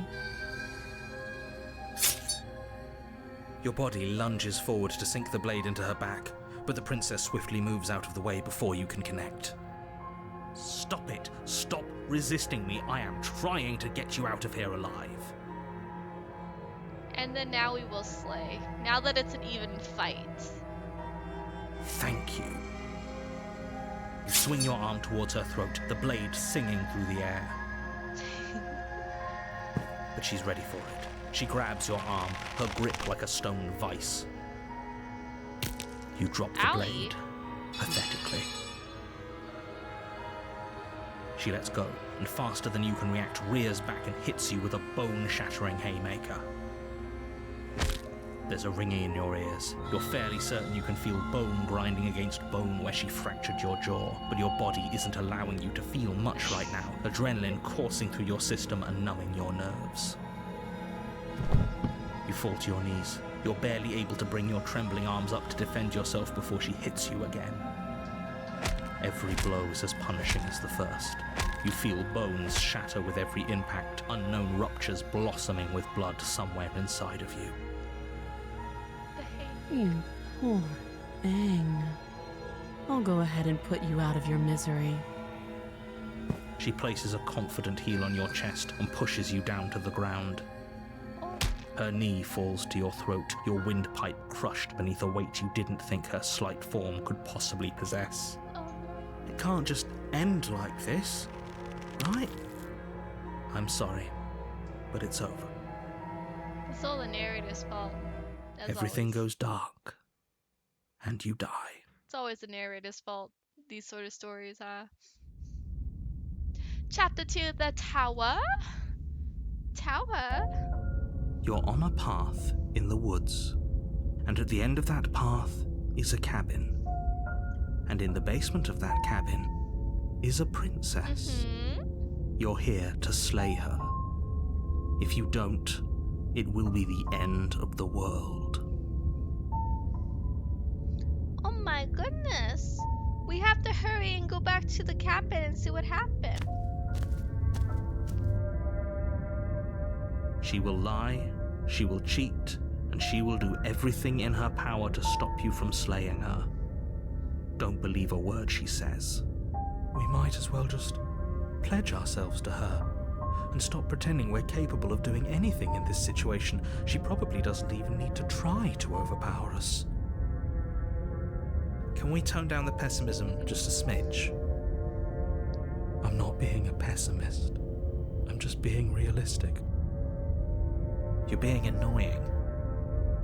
Just ignore their bickering, and whatever you do, don't pledge yourself to her. I cannot stress enough how absolutely catastrophic that would be for everyone, yourself included. Oh my goodness, I should have saved right before we made the choice to slay or warn. Just to see, we could have gone back and see what would have happened if we chose the other option. Too late now. I agree. If she's wrongfully imprisoned, then we should rescue her, but if he's telling the truth, we shouldn't just hand her the world on a silver platter. Rescue her? Given the stakes of the situation, there isn't really a difference between rescuing her and pledging yourself to her. Either would be terrible. So please try to ignore both of those knuckleheads and focus on saving the world. Let's not make this harder than it has to be. We must save the world. If that's what you want, I guess I don't have a say here.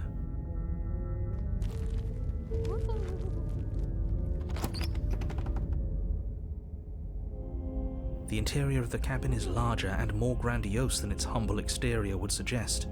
The only furniture of note is a massive marble altar with a pristine blade perched on its edge. The blade is your implement. You'll need it if you want to do this right. Why do we feel so small? We don't feel small. We are small. But you know what? Do we even need the knife? Because we're not killing the princess. She only killed us because we attacked her because of the narrator. So maybe we'll just go downstairs without the knife. And we'll see. Let's just see what happens. No blade this time. Yeah. Maybe she'll be more receptive if we're unarmed. Blade, no blade. It doesn't matter.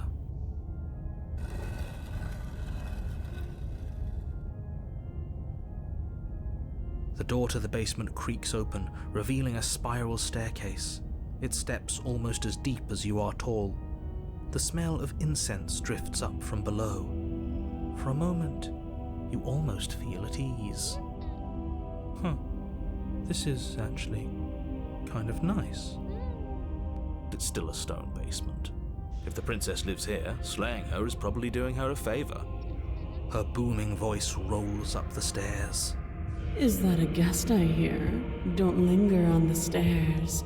Come down and witness me. Witness me. Okay. You weren't kidding when you said it was booming. She wasn't like this last time. You shouldn't have come down here unarmed. I'll be fine. We need to get down there. She wants us to see her. We need to see her. Should we be worried about your sudden change in attitude? Just a few minutes ago, you were going on about how pointless everything was. Now you want to go down there. It doesn't matter what that little voice says. He's not the one making the decisions. Though if his ramblings get you to the princess, they get you to the princess. Yeah, well, we want to see her again. Let's go down. Making your way down the spiral staircase is a time-consuming and exhausting effort, every step requiring you to clamber over one edge before dropping to the next. But soon the end comes into view, and you tumble to the bottom, entering the vast, temple-like room beyond. The princess towers over you, almost glowing in the weak starlight, her figure framed by a stained glass window. Her long hair billows around her, and a chain binds her wrist to the far wall. The chain is nothing to her. It might as well be a toy for all the good it would do. I told you it was pointless to resist her. The little bird has returned to me. I wonder what he wants. I see your hands are empty. You've already given up, haven't you? You aren't even going to try and kill me. How sweet. And more than a little disappointing. She's disappointed in us. Uh-oh. She's disappointed in us? Kneel. Okay, sure, why not?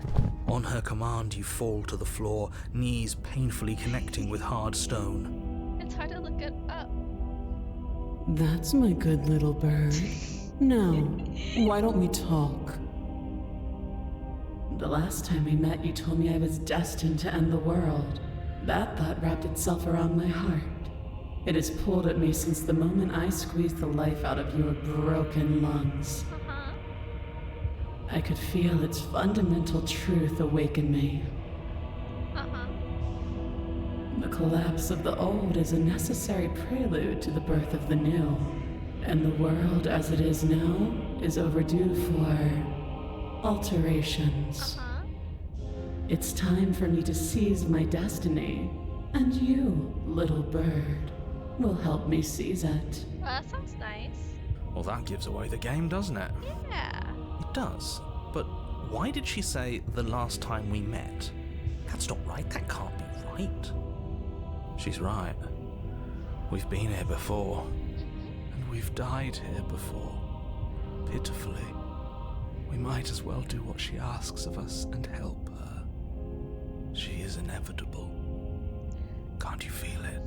What do you mean, is this a game appropriate for my channel? What do you mean? Oh my goodness. Get your minds out of the gutter. He's being melodramatic, but the point stands. What are we even supposed to do to stop her? Well, I'll be damned. That's not good. Okay, first things first, you're going to have to stuff those pessimistic thoughts someplace far, far away and commit yourself to what needs to be done. The stakes of the situation should be perfectly clear to everyone now. And if you're going to save the world, you have to have faith that you can pull this off. You can't win a battle that you've already lost in your mind.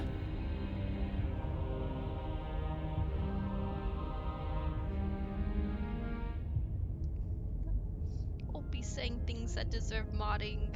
Can't believe you. Can't believe you. Let's see. So we still trust blindly. Oh my goodness.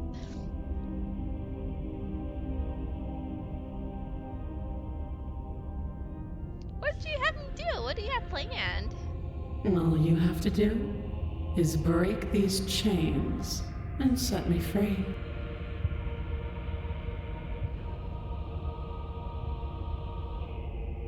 Okay, that sounds...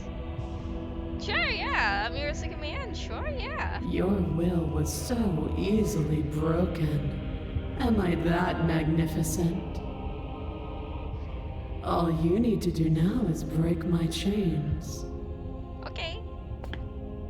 If this is what you want, then I guess there's not much else for me to say. No, you can't just give in to her. Not when the stakes are so high. Not when you're so close. I won't let you do this. Uh-huh. There's still something in the way.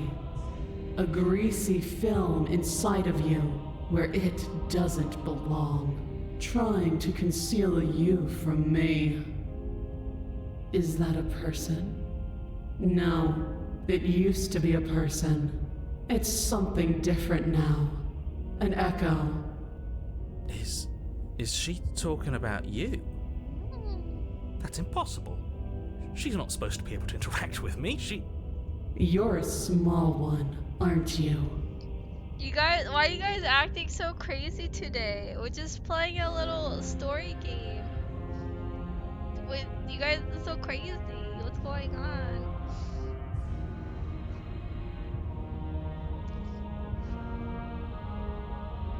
A shriveling little worm stretched beyond its limits, trying to control things that it can't understand.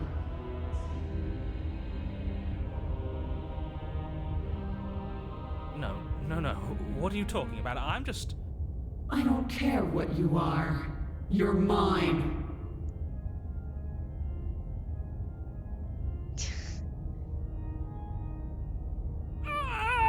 Oh! Oh! Rise, my little bird. Did she kill the narrator? Without hesitation, you're brought to your feet. She's controlling the narrator. Oh, interesting. Break my chains. Okay. And how are we supposed to do that? We don't even have a weapon. All you need to do is believe it's been done. This is very cool.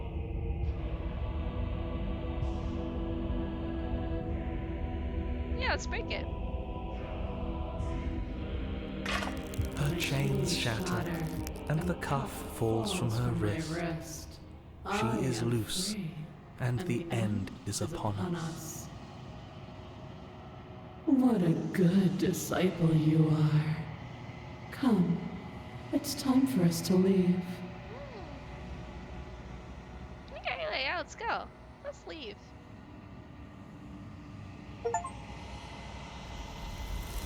Oh no, she's gone! They took her. We were gonna go somewhere. I can't believe they took her away. But you do not take her hand, nor will you ever. It's time to leave. Memory returns. She's gone. Where did she go? Should we try and find her? And is that a mirror? Why is it here? Let's see.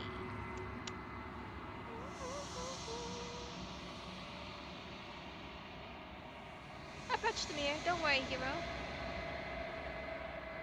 You approach the mirror. This doesn't feel right. It feels different. I'm sorry, hero. I Final. can't. I don't know. The voices feel small, distant as you approach. Gaze into your reflection. Silence as you reach forward. They're gone once again. The mirror always makes them leave, but you need to see what's in it. You've withered.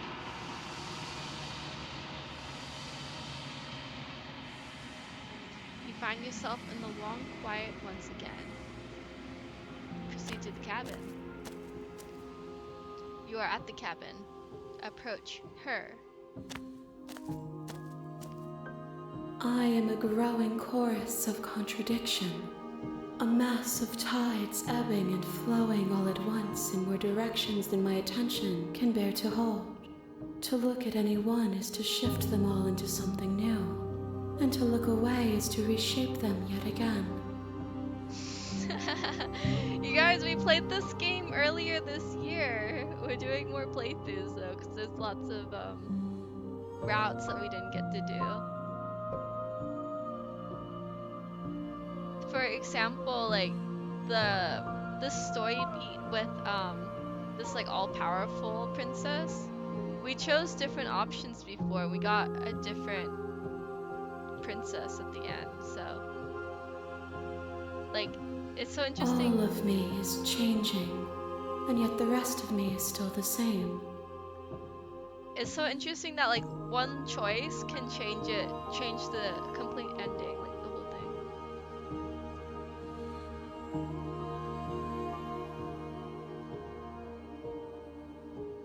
This is this is not a lewd game. What are you saying?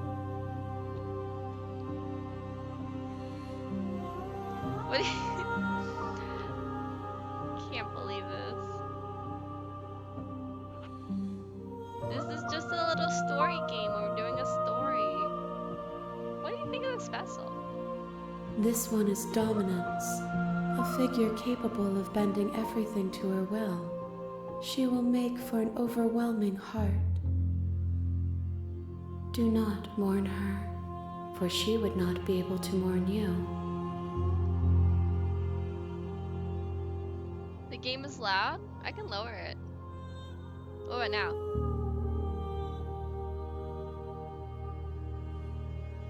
What about now, LB? How's the sound now?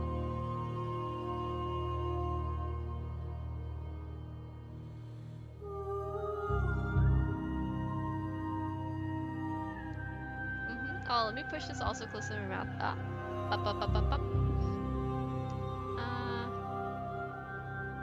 I'm ready to go back. I will be here when it is time for us to meet again. Yeah, everything goes dark and you die. Chapter 1, The Hero and the Princess. You're on a path in the woods. What kind of person are we now? Oh, wait, you know why I don't have any other achievements? Because it became the Pristine cut. I wonder if that's why it like deleted everything. Because it's not just Slay the Princess, it's Slay the Princess, the Pristine cut. Yeah. Anyways, what kind of person will we be this time? We were naive.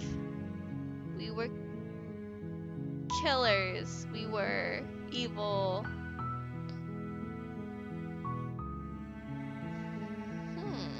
What's another personality we could take?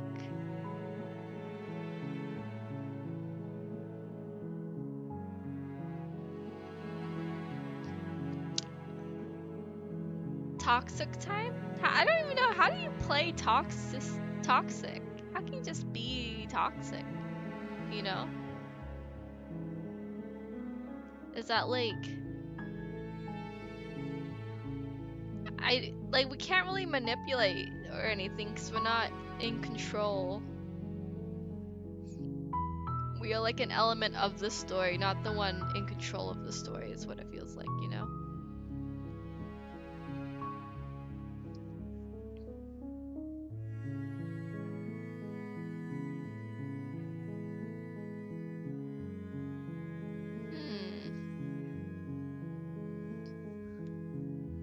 We could try,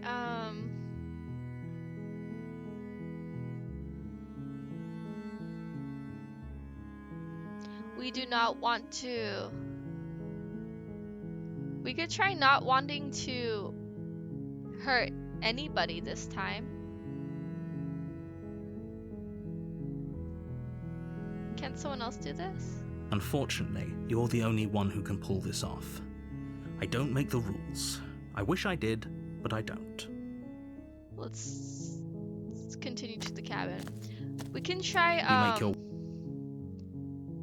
Can we be Sippy? No. I think we'll try a pacifist route, where we try not to hurt a single thing. Because I think, Trindor, you were like, oh, why do you always grab the interior knife? of the cabin is almost entire. Now we will not grab knives at all, and see what happens now. Never a knife. The door to the basement creaks open, revealing a staircase faintly illuminated by an unseen light in the room below. This is an oppressive place. The air feels heavy and damp, a hint of rot filtering from the ancient wood. If the princess really lives here, slaying her is probably doing her a favor.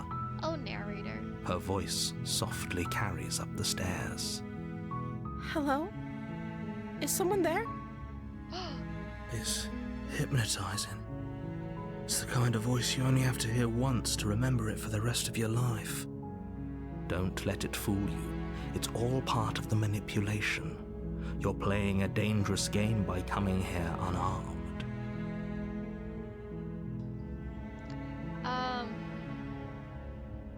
Just checking in on you. You are? It's been so long since anyone's come down here. I was starting to think they'd forgotten about me. You walk down the stairs and lock eyes with the princess.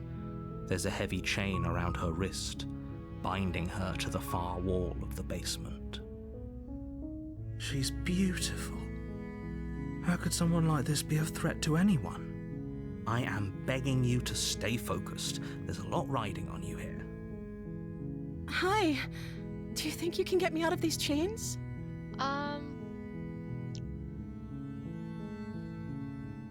Shoot. Alright, so we determined that we're not gonna hurt anybody, but we gonna try to get her out? Or are we gonna just try to talk, you know? We don't know this version of her. We should probably talk. Let's see.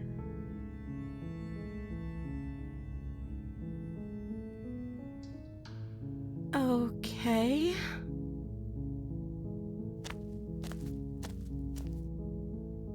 What's your name? Oh, She pauses, carefully formulating her words before she responds. you can address me as Your Royal Highness. Or you can just call me Princess if Your Royal Highness is too formal. Oh, she's so sweet. Is Princess her name or her title? What if it's both? Could you imagine being named Princess Princess? People's first name sometimes is Princess, though. It's very interesting.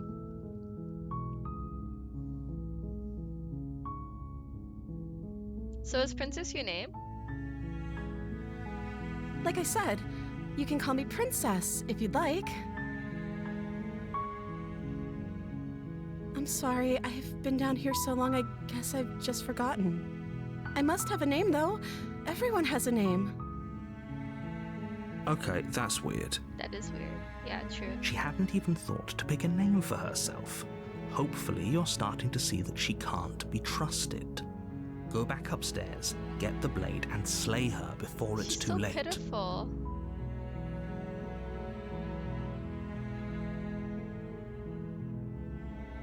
If I'm the first person you've seen in a while, what have you been eating or drinking? I don't see what that has to do with anything. This is the only time this is ever going to happen, but I agree with the princess. That's hardly relevant. Okay, but actually, what has she been eating? She has to eat, right? Maybe she doesn't have to eat. Maybe she doesn't have to drink.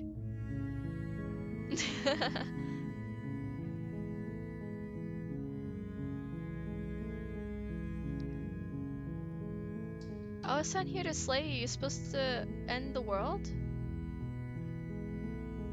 Oh, she's shocked. But I don't think you're actually dangerous. Is that why they threw me down here? But I don't want to hurt anyone. I like the world, I think. I don't remember much about it, to be honest.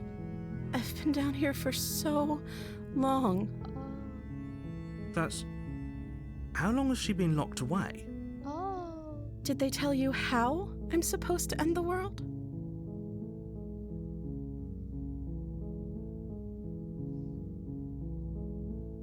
No, which is why I don't think you're actually dangerous. Sooner or later, you'll learn to trust me. Hopefully it won't be too late when you finally come around. Thank you for believing me. Now, can you help me get out of here? Yeah, let's see what I can do. You walk up to the chains binding the princess to the wall and give them a tug. Oh, drink some water. They're large and heavy, far too solid for you to even imagine trying to break them apart. I'm guessing you don't have the key? Maybe it's I'm somewhere drinking upstairs. water, don't worry. Now, because you told me to. Doubtful. Whoever locked the princess away down here intended for her to never see the light of day. They wouldn't have just left the key to her chains somewhere in the cabin.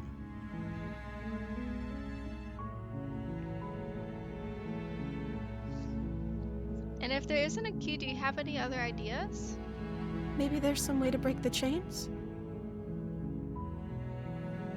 Or if that doesn't work, I guess we can always cut me out of them. She offers the suggestion with almost complete nonchalance. If we were stuck down here long enough, I'm sure we'd be nonchalant about cutting our way out if it meant we could finally be free. You attempt to make your way out of the basement, but the door at the top of the stairs slams shut. You hear the click of a lock sliding into place. Is someone else here? Let's go back down.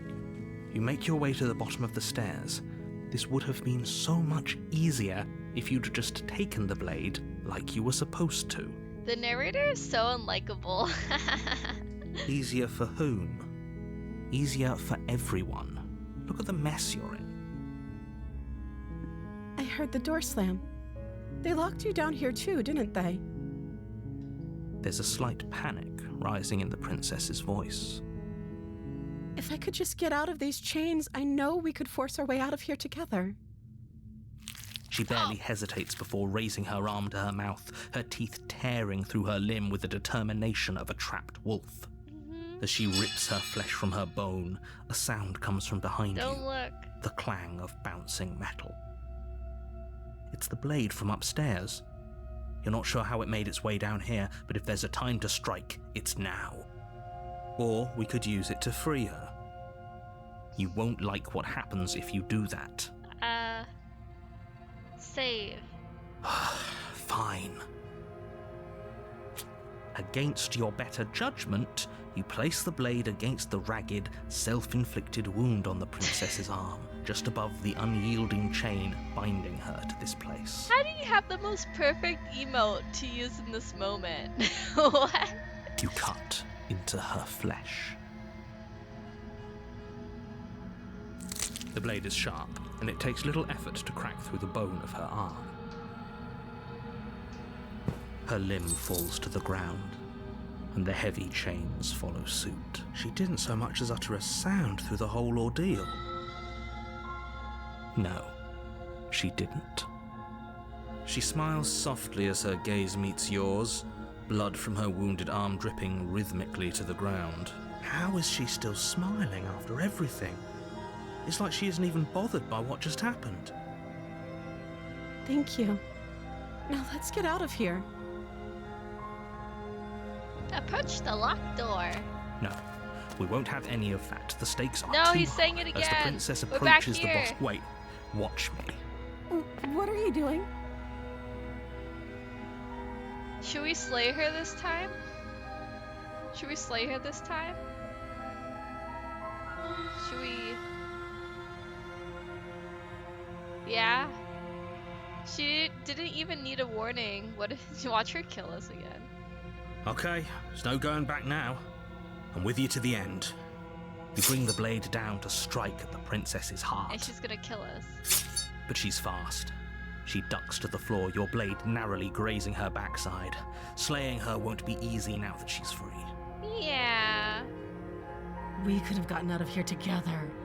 Were you just lying to me this whole time? I don't know what's come over you, but if I have to kill you, then I'll kill you. Do you think I need both of my arms to do that? She pounces on you with the same animal ferocity she used to tear through her arm. But you have a weapon. You raise the blade, digging it under her ribs, aiming directly for the heart. Wait, weren't we doing a pacifist run? Oops, I forgot. It's not enough to stop her.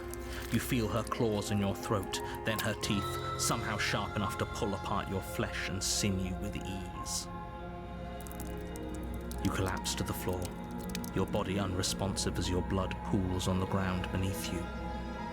She stares down at your ravaged form, eyes shining in the darkness, dress stained in red as her blood and yours both seep into the fabric. If we're lucky, the wound you managed to inflict will be enough to at least delay her escape from this place. If we're very lucky, it will kill her before she can reach the outside world. It can't just end like this, right? As much as I'd prefer for things to have gone differently, I can't deny the reality of what's happened. I'm sorry, but it's over. Gavin in perpetual shock the whole stream long. Everything goes dark, and you die. Death. The witch. Oh. You're on a path in the woods, and at the end of that path is a cabin. And in the basement of that cabin is a princess. I'd like to remind everyone that you guys did choose to play this game last week. We made a vote, and you guys did choose this game. Just saying. You're here to slay her. If you don't, it will be the end of the world.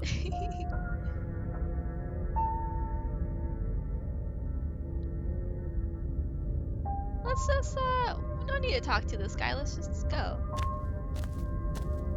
A warning before you go any further. She will lie. Don't worry. Oh. You can trust us to get the job done. Ooh, opportunist. Yeah, Drindor, every time it gets a little bloody, just close your eyes and listen to the voice of the narrator. And I guess also me. And maybe the princess. And also maybe the hero. And also maybe the other disembodied voices. Alright, when the narrator talks, just cover your ears.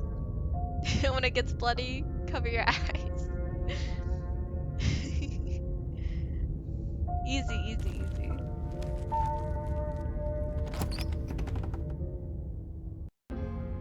The interior of the cabin is a mess of twisted roots. The walls a chaotic weave of knotted wood that, almost as if by accident, just happened to resemble a room. The floor is damp and earthy, and the only furniture of note is a slab of mud in the shape of a shelf, with a pristine blade perched on its edge. Alright, well, our plan is to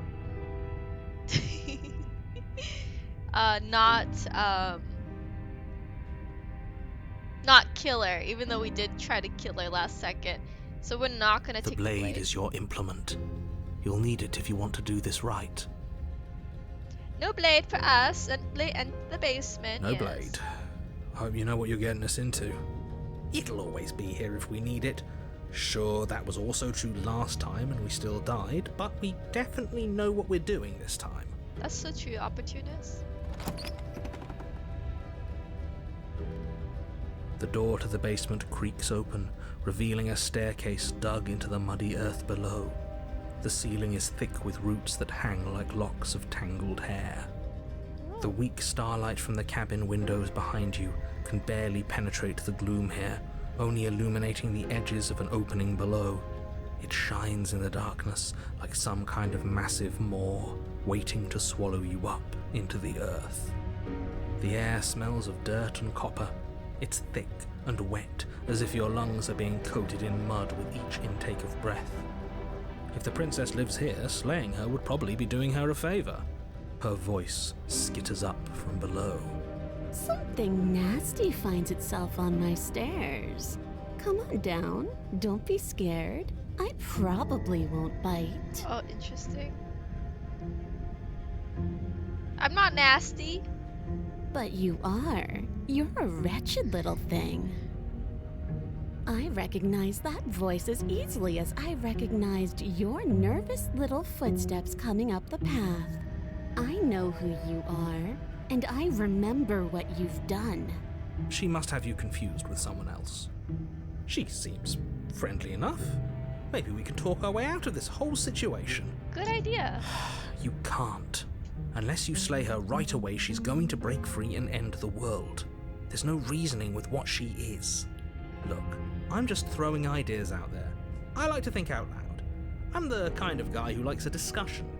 Don't we want to hear what everyone has to say before making any big decisions? So true. Do you want to hear what everyone has to say? Or do you just want to hear yourself talk?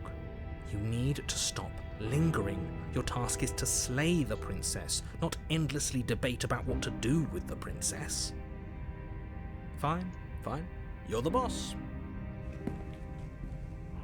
Thank you. You descend the basement steps, entering the dark room below. You can just make out the shape of the princess in the gloom. She's huddled against the far wall, her eyes bright and glaring from amid the thick roots. And there you are, once again seeming to offer a helping hand while likely hiding the other behind your back. Fine, I'll play along for now. What do you want? Oh, she thinks we're a master manipulator. Oh my gosh, who was it that was like, we should be toxic? We literally are. I was like, there's no way we can manipulate people in this game, but here we are literally manipulating. So wild that things have turned out like this. She's acting like the two of you already know each other. Oh, no. You've already been here, haven't you? That's pretty sharp. How'd you figure that one out? Call it deductive reasoning. Well, you seem to be great at it. Do you remember us then? Do you remember last time? No, I don't. But you and the princess clearly have a shared reality, even if I'm not a part of it. I won't waste time fighting you on something that's clearly true. I'm just glad we could put all this behind us. Yeah, I like the opportunist as well. Is it all behind us? It's pretty fun. Just focus on the task at hand. I don't care if you've been here before, and I don't care if you think you'll go somewhere else after this. My world is on the line right now, so I'd appreciate it if you would take this seriously and slay her. Let's chat her up a bit first. Maybe we can find a middle ground where everyone's happy. Yeah. Don't talk to her. You're just going to make things more difficult than they have to be. Well, I seem to remember you having a tongue. Oh my gosh, the mouth. Do you see this mouth right here? That's really cute. Wait. Oh my god. Oh my gosh. Anyways. So I guess we're not a pacifist, we're a master manipulator.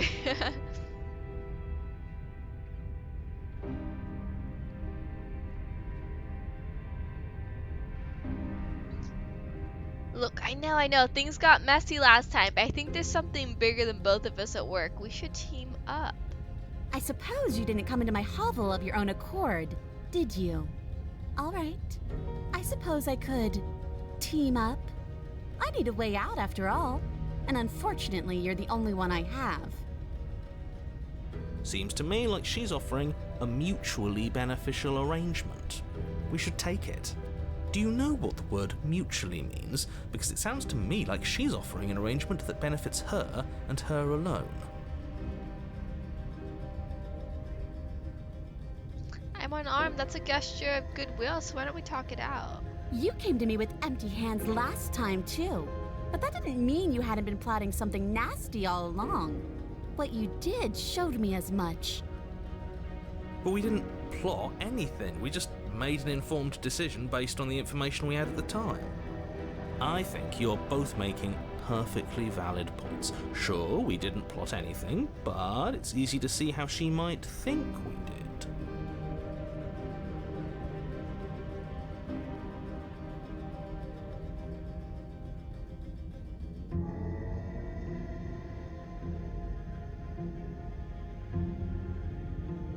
I get the sense you're not happy with me. Is that a joke? Do you think a joke will charm my trust back? You'll have to try harder than that. I'm sorry about last time. Ooh, smart. Let's apologize, get us back on the right foot. Oh, you're sorry. Isn't that nice? You're such a gracious little monster. Oh my goodness. She's so antagonistic. If you're sorry, then let me out of here. Prove it.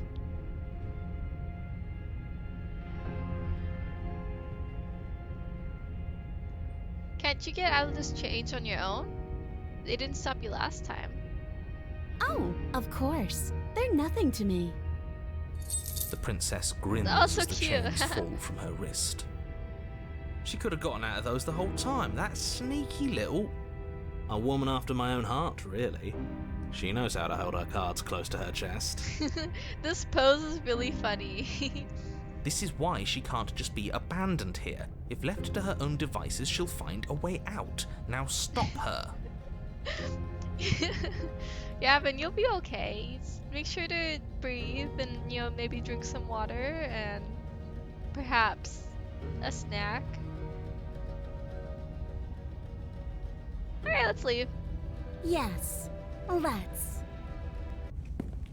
She creeps forward, taking one cautious step at a time until you and she are face to face. She never breaks eye contact, even as the two of you find yourselves face to face. She's silent for a long moment, as if testing to see what you'll do now that she's within arm's reach. After you, darling. You're the one it lets come and go. It's best if I follow. Oh no, we can't have that. If anyone is going to turn their back on anyone else, she's going to turn her back on us. It shouldn't matter who leads and who follows. We're working together here. Oh no. Well, if it doesn't matter, then she can go first. We may be in this together, but that doesn't mean we have to trust her.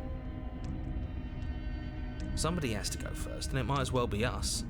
We're the ones who broke her trust last time. Oh, wait till I hear you're so reasonable. Every time so reasonable. That's why he's like my favorite. You're talking a lot about trusting someone who, by her very definition, cannot be trusted. I don't know how many more warnings I have to dole out, but if you help her out of here, you're going to regret it. I think we should go first. She might kill us, but like, we're trying to make amends. That's right. You're the one who's going first. Don't worry, I'll be right behind you watching every single thing you do. Oh gosh, Gavin, how That's do you... exactly what I'm worried about. You step onto the stairs and begin your ascent from the basement. The princess follows close on your heels, perhaps even a little closer than you'd like. You're only saying that because you want us to feel nervous. I do want those things, but I want them for a good reason. I don't need you to trust me for my sake, because I already know that I'm right. This is for you. Can we walk backwards up the stairs? I think that's the smarter idea. She can't sneak in and attack if we're facing her. That's so silly. No. The stairs are a bunch of overgrown roots. You'll trip and hurt yourself. But the princess is silent as you both continue the climb, and in no time at all, the upstairs of the cabin is within reach. Isn't that a relief? We're fine. Nothing happened. You're not even going to wait until you're through that door to proudly claim your victory, are you? Why did you just say that? I think we know why. You feel something dig into your shoulder, sharp and piercing. The princess clawing at you and pulling you down with her full weight. Oh man. Together you tumble back down the uneven stairs, your body and hers crashing against the unyielding wooden roots, until finally you both separate with a bone-shaking thud against the basement floor. You feel something pop. That's not good. The princess lands against the far wall, gasping as she struggles to recover from the impact. You're still in shock, trying to get a hold of yourself. She grins as you continue to remain exactly where you are, cackling derisively as she watches you realize that you won't be getting up. Wait, why won't we be getting up? I'm afraid your back is broken. One unlucky fall is all it takes, really, and you had several. Oh yeah, that did happen. You know what? I'll say it. That sucks. I don't like having a broken back. So true, so true. We were going to help her. Why? Why did she do that? It's what I would have done. Have you considered not being like that? Of course not. It's what keeps us alive. And yet here we are, paralysed and stuck with someone who hates us in the basement of a remote cabin. Oh my goodness. You must have known this was coming. The arrogance of turning your back to me after everything you've done.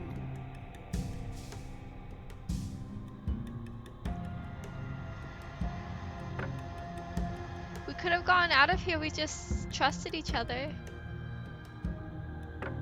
Why would I ever trust you? Your hands have spilled my blood. And knowing that, you should never have trusted me either. You should have known I would never walk hand in hand with a loathsome thing like you. By our very natures, only one of us could make it upstairs unscathed. Someone had to make the first move. Better me than you. But now her back is broken too. See, this is why I wanted her to go first. I had this whole little scheme planned, where once she'd passed by the table upstairs, I'd have said, now pick up the blade and stab her in the back. Oh, we should have done that, huh? And then you'd say something like, wow, that's an amazing idea that I never saw coming. Thanks for looking out for us. And then you would have done it and we wouldn't be stuck down here with a broken back. True, true, true. There's just one problem with that. And what's that? She was clearly planning to betray us. And if she was in front of us, she would have gotten to the blade first. Oh, Hero, you're so on it. Ugh, You're right, aren't you? I thought this whole thing was ironclad, but really it was doomed from the start, wasn't it? The princess's body twitches as she tries to get up. Ho ho ho! So she's not as bad as us. Something inside me is broken. Isn't that a cruel twist of the knife? Isn't that so funny? You did this to yourself, princess. She eyes you with intensity, silence falling between you for a long moment as her gaze travels up and down your battered form. Seems I'm not the only one, though. Wait, are we both just stuck here? Oh, that sucks. Certainly seems that way. What a way to go. But look on the bright side. In all this chaos, you may have actually managed to deliver a lethal wound. The world could be saved after all. We're going to die together. Isn't that a lovely treat? I wonder how long it'll take. Maybe I'll get to watch the worms lick your bones clean. Is that really what's going to happen? I guess so. Hello? Are you still there? What happens next? He doesn't respond. I think he's gone. Something strange is twisting this place out of shape. I wasn't feeling much of anything, but now I feel cold. The hands. The hands have taken her, yet again. But you don't get the chance to respond, nor will you ever. It's time to leave. Memory returns. She's gone. Approach the mirror.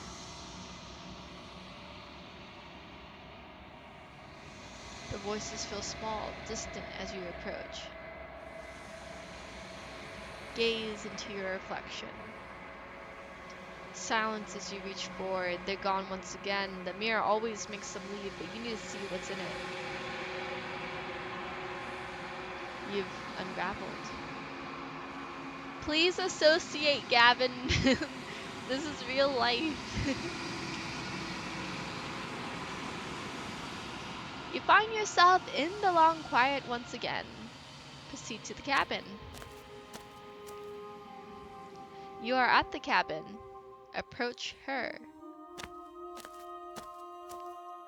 There's a world beyond the endless walls of the long quiet. I am curious to see what it means for us to know it. Do you think that anything is real out there? Do you think that we're real? We are real. Nothing is an idea that dwells in the absence of something. But nothing cannot exist on its own. And because of that, nothing can't exist.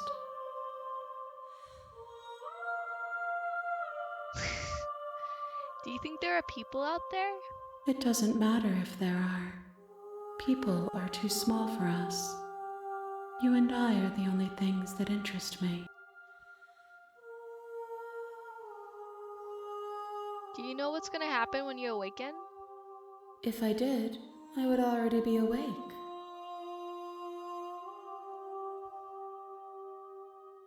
Do you have thoughts on this vessel? This one is hope marred by bitterness and betrayal. She could see the end of the tunnel, and the door was closed on her. She will make for a righteous heart. Do not mourn her. She is finally on the other side.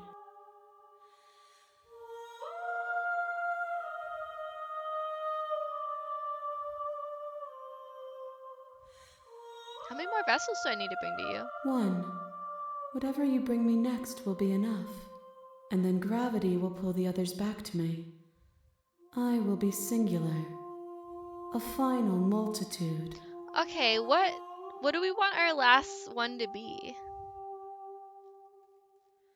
I'm ready to go back. The next time I see you, each of us will finally know what we are. I will be here, waiting for you. Everything goes dark and you die.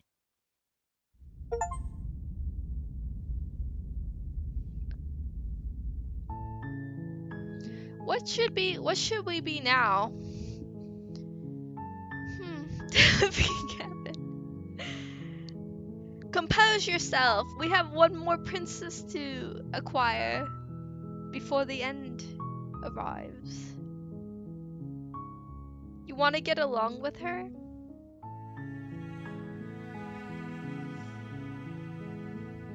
How about this time we do whatever it takes to save her?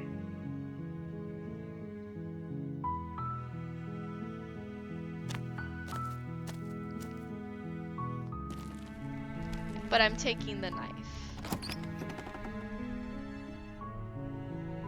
You take the blade from the table. Trindor hates when I take the knife. Hi! Don't be a stranger. It's been so long since I've had any visitors. Come on down. Nuh-uh. Then drop the knife. We should. It'll go a long way to building trust with her. Don't you dare. It's fine. We can decide what we want to do after we talk to her. Maybe she really is a monster, but killing someone in cold blood isn't very becoming of us. Drop it. The blade tumbles out of your trembling hands and drops to the floor with an unceremonious clang. We can do this. Thank you. Maybe now we can just talk. Yeah. Against your better judgment, you step forward to speak with the princess face to face. Unarmed. We'll be fine. We'll be fine. I don't know what you're hoping to accomplish here, but I can assure you there's no reasoning with her. Just make sure you don't forget about the blade on the floor. You're going to need it. So here we are. What an awkward start to a relationship.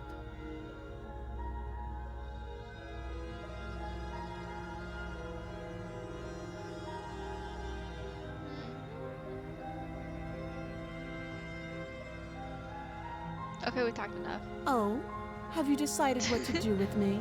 Yeah. You know why you're here. Yeah. I'm getting you out of here. Oh, you have to be kidding me. You walk up to the chains binding the princess to the wall and give them a tug. Yep. They're large and heavy, far too solid for you to even imagine trying to break Alright, I think them we can apart. skip this because we did this before. Oh, we can't skip it. Maybe it's somewhere upstairs. Snaps. Doubtful. Whoever locked the princess up. Well, you do have that big, sharp knife. You could always cut me out of here. Yes, we'll do that. We'll do that for real this time. She speaks with almost complete nonchalance. Yes. If we were stuck down here for long enough, I'm sure we'd be nonchalant about cutting our way out. Anything to finally be free. You attempt to make your way out of the basement, but the door at the top of the stairs slams shut. You hear the click of a lock sliding into place. Is someone else here? It's the narrator. Your shouts and pleas are met with silence. You're here to slay the princess, and you won't leave until the task is done. Alright, let's go back down. You make your way back to the bottom of the stairs. This would have been so much easier if you'd simply slain her like you were supposed to. Easier for whom? Easier for everyone. I heard the door slam. They locked you down here too, didn't they? The knife. Pick it up and cut me out of here. Okay. You won't like what happens if you do that. We're committing to save her. Against your better Giant judgment, eyeballs. you place the blade against the princess's arm, just above the massive, unyielding chain. You cut into her flesh. The blade is sharp, and you make quick work Trinder, of it. close your eyes. Before long, you're able to crack through bone, and she pulls the bleeding stub of her arm through the iron gauntlet. She didn't so much as utter a sound. Free from her bindings, the princess turns to face you, her fierce gaze meeting your eye. How is she so composed after losing an arm? It's like she isn't even bothered by it. Thank you. Now let's get out of here. Yes. Go to the door, No, we won't have any of that. and we will warn her Stop that. I thought this was a little too easy. Your body lunges forward to sink the blade into her back, but the princess swiftly moves out of the way before you can connect. Stop it! Stop resisting me! I am trying to get you out of here alive. And then we will resist. The blade. Move the blade. You're doing your best to help me, aren't you? I can see the conflict in your eyes. I'll make this quick. She steps forward and pries the blade from your rigid hands. Maybe I'll see you in another life. Oh? And then she slits your throat with an almost clinical ease. Uh-huh. Her face remains unchanged as she watches you collapse to the ground, blood flowing from your butchered neck. This is the end, isn't it? You knew I'm this afraid was it coming. is. Everything goes dark, and you die. I hope it was worth it. You knew this was coming. Don't kid yourself, everybody acting all shocked. You knew this was gonna happen. The prisoner. Whoa. You're on a path in the woods, and at the end of that path is a cabin. And in the basement of that cabin is a princess. You're here to slay her. If you don't, it will be the end of the world. To the cabin. A warning before you go any further. She will lie. Yes, don't believe a word she says. Just go in, take the knife, and do what you're supposed to. Wink. Did you just say wink out loud? No, I didn't. Wink. Just ignore this clown and focus on the princess. Princess. Proceed.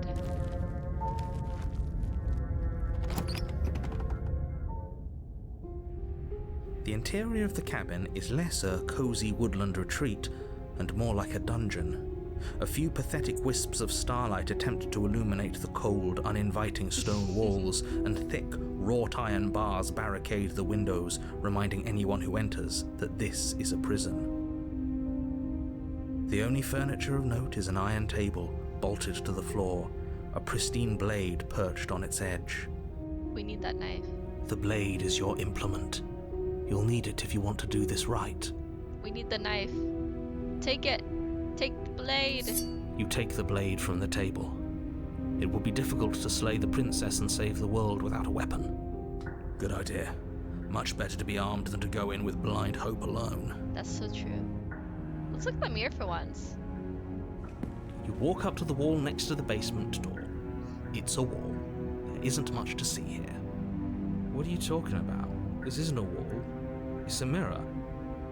Or at least it'll be a mirror once we wipe off that layer of grime. Wipe the mirror clean. You reach forward and rub your hand against the cabin wall. I hope you know how ridiculous you look right now. But there was a mirror a second ago. And now it's gone. If he doesn't want us to know about it, it must be important. We should keep our eyes peeled. Maybe it'll be back. Enter the basement. The door to the basement creaks open, revealing an old stone staircase. A few sputtering torches attempt to vaguely illuminate your path, dancing across glimmering patches of slimy moss on the stone steps. If the princess lives here, slaying her would probably be doing her a favor. Her voice, harsh but controlled, carries up the stairs. Is that a visitor I hear? Please, come downstairs. It's been a while since I've had company. This game is like beating you up. All you guys are like sound so distraught and like on the floor. I wonder what visitors she could be referring to. Were we not the first? You walk down the stairs and lock eyes with the princess.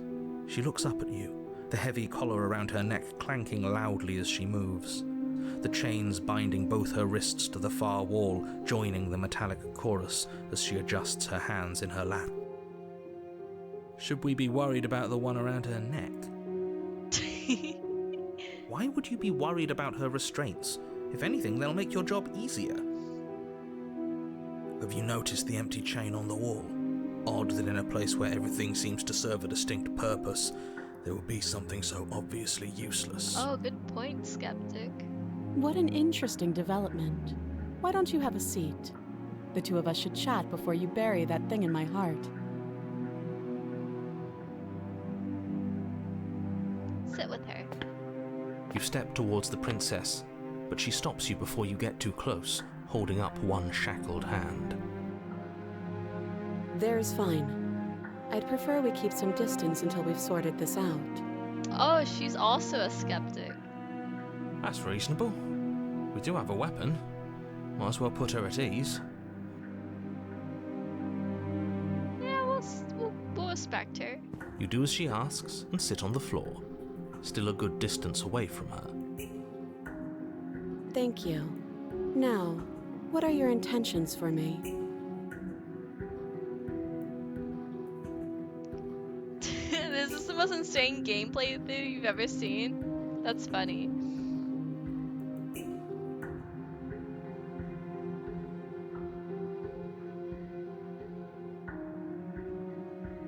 My intentions? What do you mean?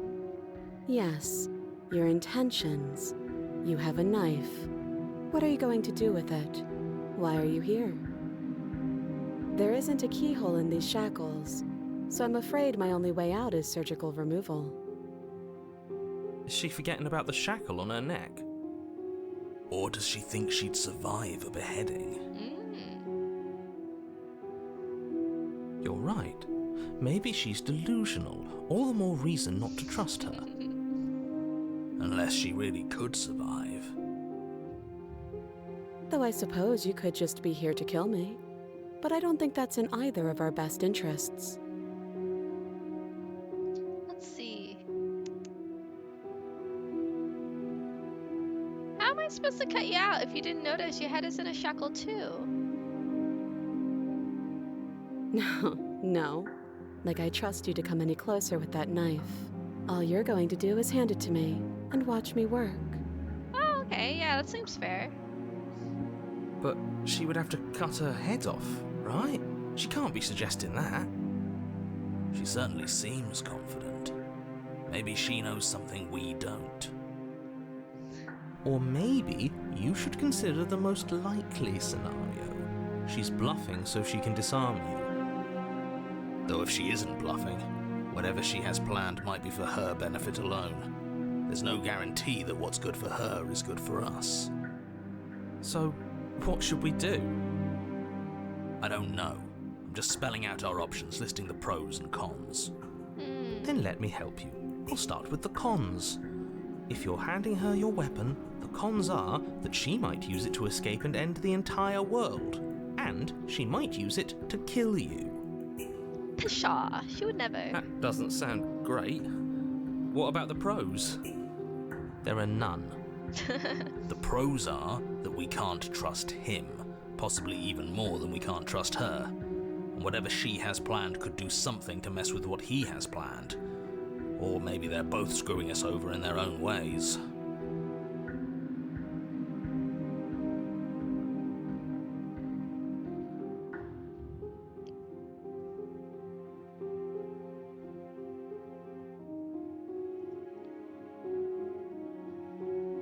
Alright, let's give her the weapon.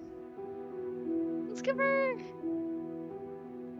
You know, the skeptic is good, but we gotta rely on the voice of the hero sometimes. Slide it over. Sure.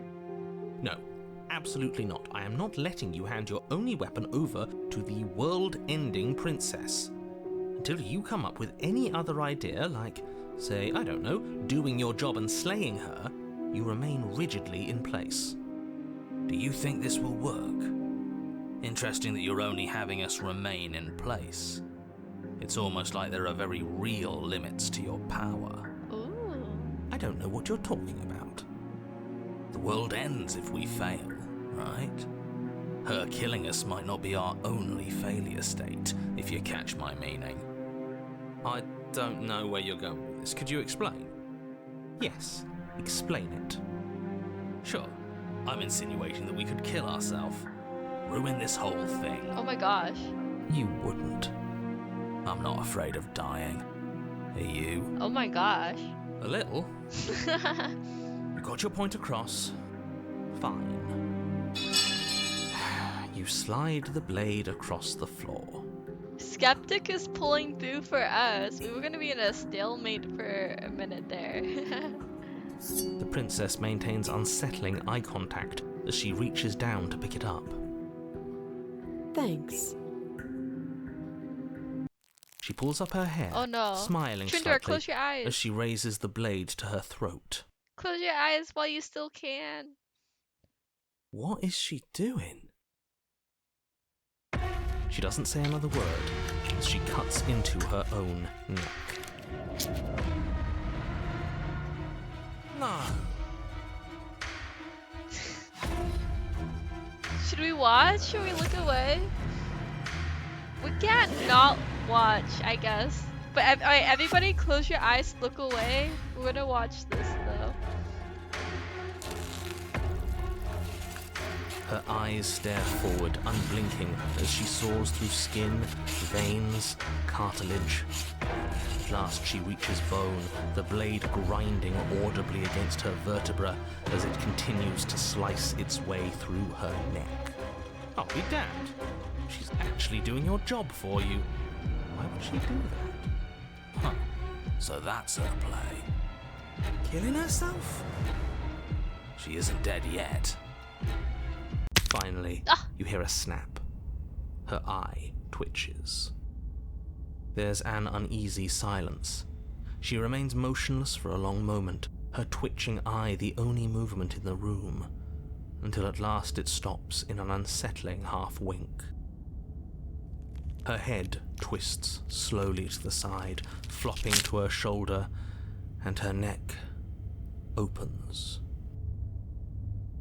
The remaining tissue is not enough to hold the weight of her severed head. It stretches and tears until finally it falls to the floor, completely free. It bounces a few times before rolling to a stop at your feet. Oh no, oh no, oh no, what did we do? Can we put it back? Please tell me we can put it back. The princess's eyes stare up at you, dead. Congratulations! You saved the world. Huh. So I guess that's it. What a way to go. But she is gone, isn't she? I hate this. Can we just get out of here now, please? Of course, the princess is slain and the world is saved. Whenever you're ready, you can proceed to your reward.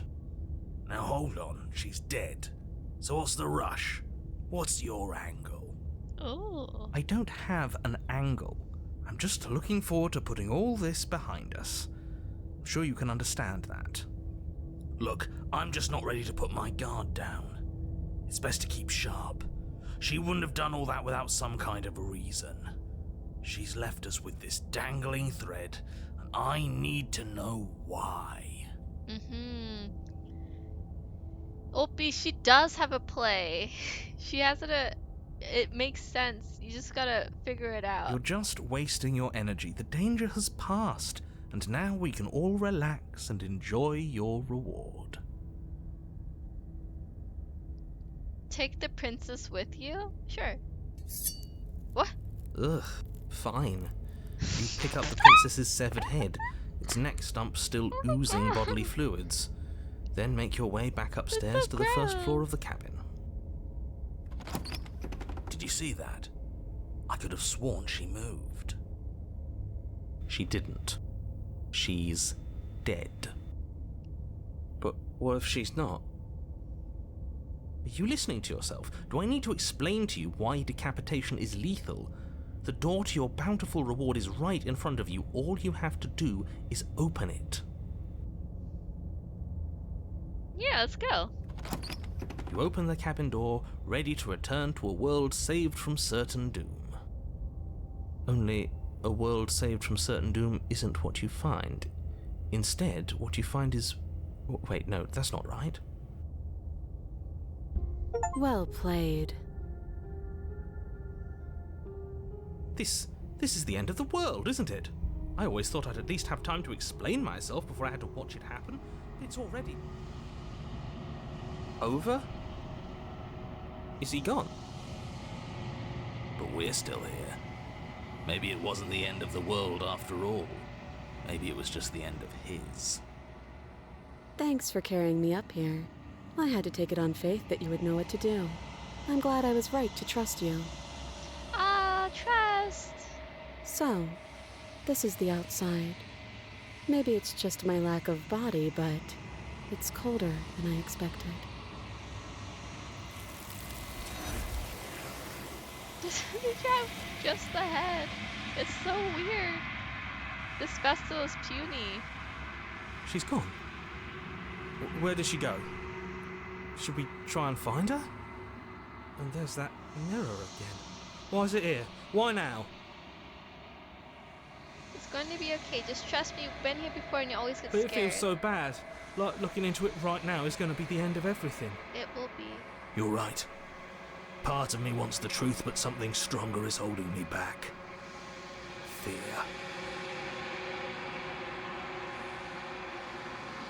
I'll see you on the other side. It's gonna be okay. If you say so. We'll trust you. Feels too good to be true. You approach the mirror. Gaze into your reflection.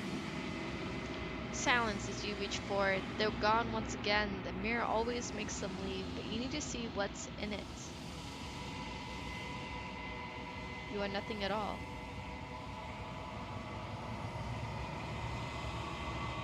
But that isn't right. You can't be nothing. You refocus your gaze and then you see it. It's a figure, faint and veiled in shadow, just beyond the reflection. Are you me? I think you know what I am. A crack slides down the center of the mirror, splitting the image in the glass in two. And then another crack forms, and another, turning the mirror into jagged shards of broken glass.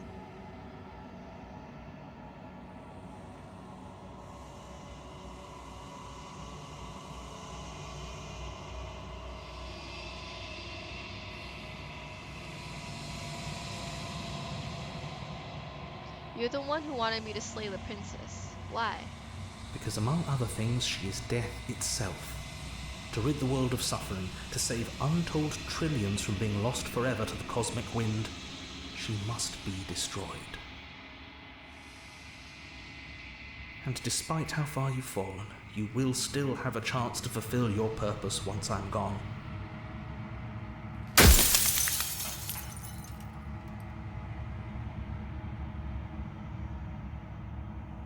Who cares about dying? I've died plenty of times. You haven't.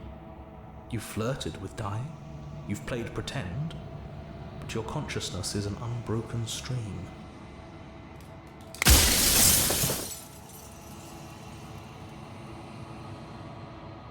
And how do you know everyone else doesn't experience death the way I do? They obviously don't. You experience death the way you do by design, and by your unique nature.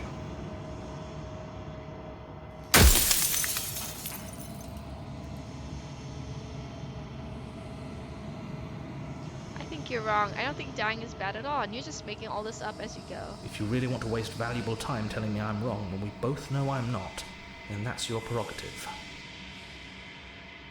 Okay, well, I'm just trying to get information. I'm pretty sure death is good, actually important even. If that's your belief, there's nothing I can say to leave you.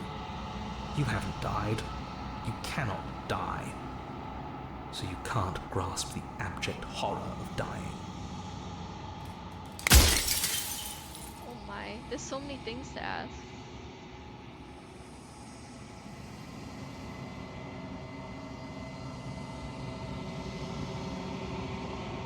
What is this place? Where are we? A construct. It was supposed to keep the two of you trapped here until the job was done. And it was supposed to guide your hand to help you see things through. The construct you're in exists in every world at once. Anytime you failed, anytime you thought yourself dead, it would restart and shunt both you and her into a new world. But you're waking up to your true nature now. It won't be able to work like that anymore. Scroll, scroll, scroll. The people out there beyond the walls of the construct, do they know about this? Do they know what you want me to do to them? Of course not. The only way this construct could function was if nobody knew what it was doing. But the bones of the universe are old. It's on the cusp of its dying breath, and the people out there are consumed with thoughts of oblivion. When the patterns are wiped from the sand, when the board is reset, who will remember them? All I've done is given them a chance to live outside of the shadow of the end.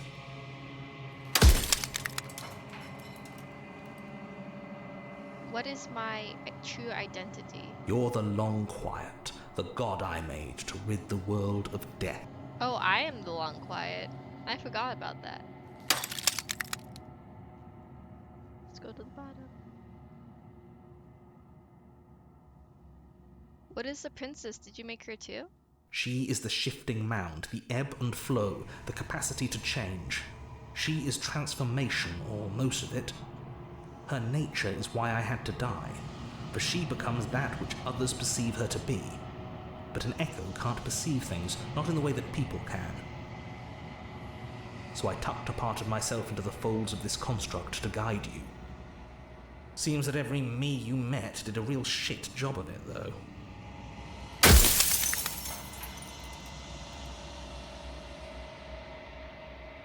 If you want me to destroy the concept of transformation, how is that in existence any better than death, or even different from death at all? Honestly, it feels worse. When I broke the cycle, I made sure that the tear was rough. You carry a part of what should be her, and she carries a part of what should be you. Things won't be as they are now, but they won't be nothing either. Besides, anything is better than oblivion. In the end, nobody wants to leave.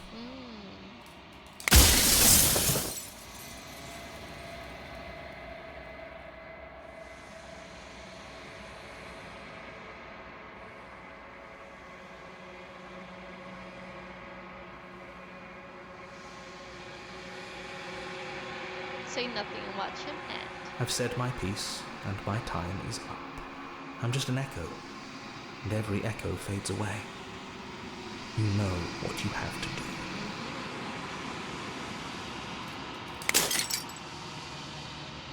As the final fragment of glass shatters, you see yourself with a newfound clarity. The narrator is right. You are the Long Quiet, a vast and omniscient god. It's finally time for you to wake up. All of this is you. Proceed to the cabin one last time. When you arrive at the heart of things, there is no final vessel for you to bear witness to. There is nothing for you to find.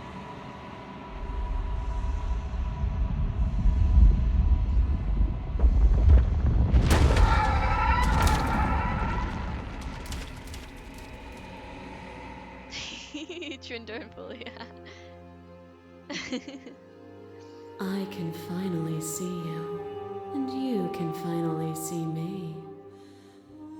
It's been so long, and my heart has ached for this moment. I've missed you dearly.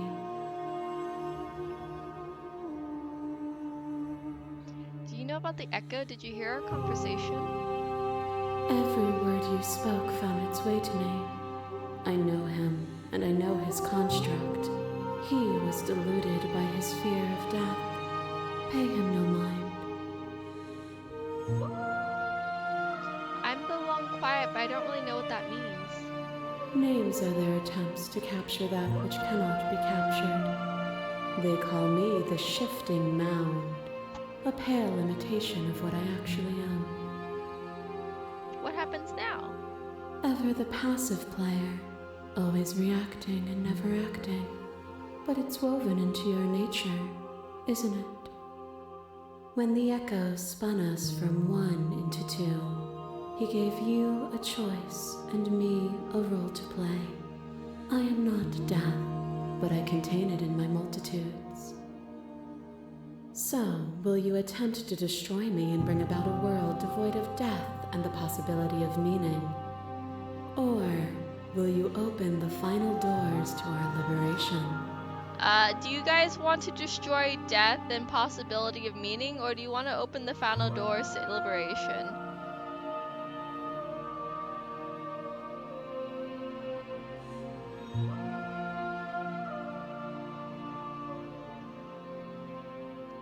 Two for liberation. I'll have her do some talking while you guys are thinking on your choice. There's so many stories we've left unfinished. Can we really just leave? Even as your eyes begin to open, you still hold on to the notions of is and is not, of beginning and end, pitch black islands in the blinding light of the infinite. There is nothing to resolve, nothing restraining us but us. Have I seen this before? Yeah, I did. I played this game before. I only played it one time though. You can actually watch that playthrough on YouTube. Hee hee hoo hoo.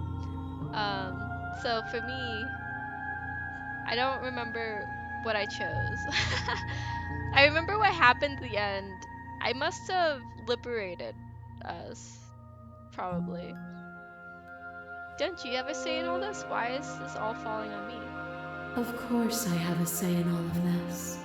You and I share reflections of each other's burdens, just as you and I share reflections of each other's gifts. If we didn't, the winding paths that brought us here wouldn't have been full of strife and conflict.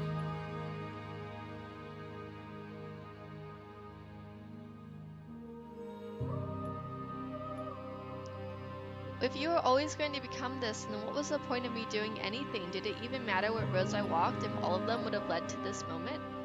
If you're saying that, it's because you don't yet understand. But we cannot use words alone to grasp at things that words cannot express. And you cannot rationalize with logic that which defies it. Violence and passion are dances that both of us know well. If this is what it takes to enlighten you, then so be it. To question everything is to deny the truth in front of you. To live alone within the caverns of your mind is to trap yourself in them forever. Okay, I need to read this a few times. Do I understand what she's saying?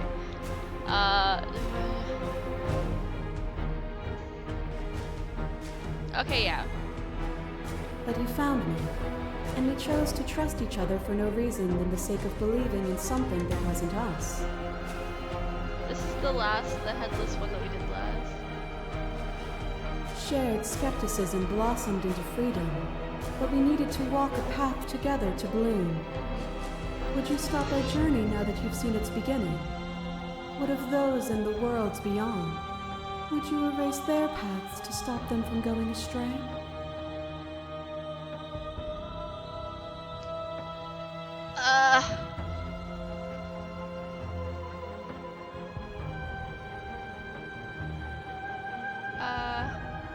Oh goodness.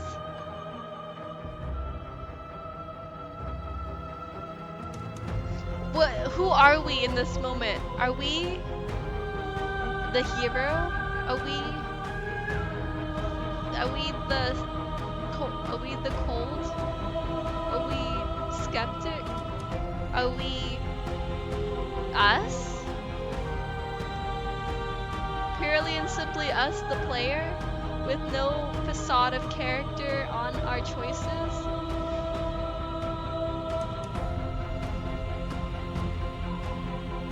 With the words like this being said to us, what would we say?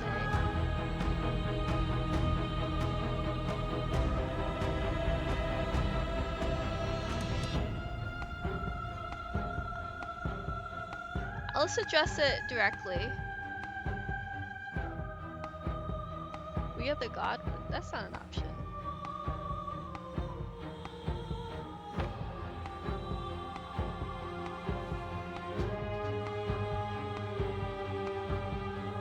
The path is just a metaphor. I want to protect them. And that is what I want too. To protect them from the horrors of an eternity without me. Oh, she's so full of herself. Behind your back and a trick behind mine. We dance, revolving and revolving around each other, but forever stuck in place. We both move, and yet we both don't. For each of us watches the other instead of ourselves. This is us. This is from her POV looking at us. You remember when we fell from the staircase? And we broke our back, and she broke her back?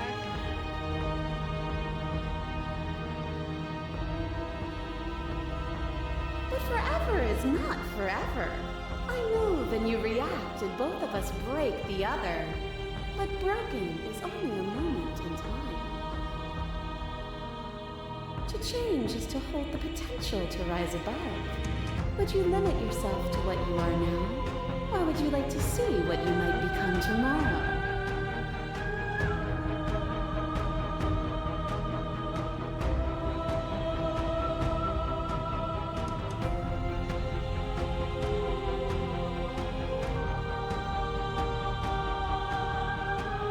We're not surrendering yet.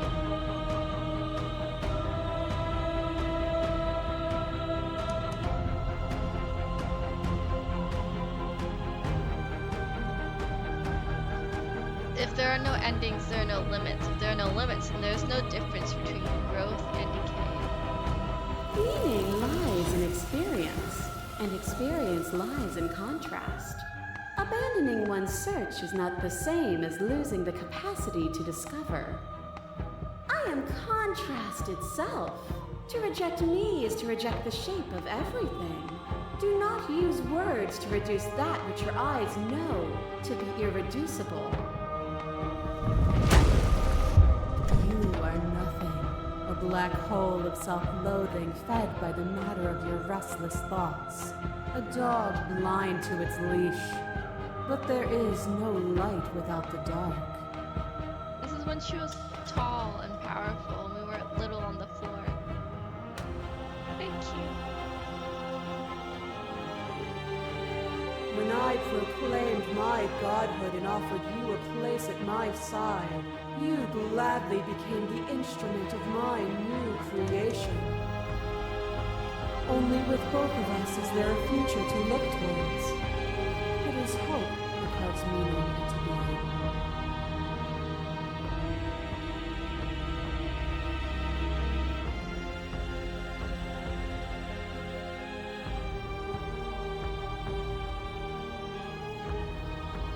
So it remembers all the previous stuff? Yes, it does. It does remember the past, and she was showing us the past right now. It was sort of reflecting on each princess that we created together. So like, would I have destroyed her? No. But was she consumed by her ego? Yes. Do I miss her? Do I miss her when not when she was powerful?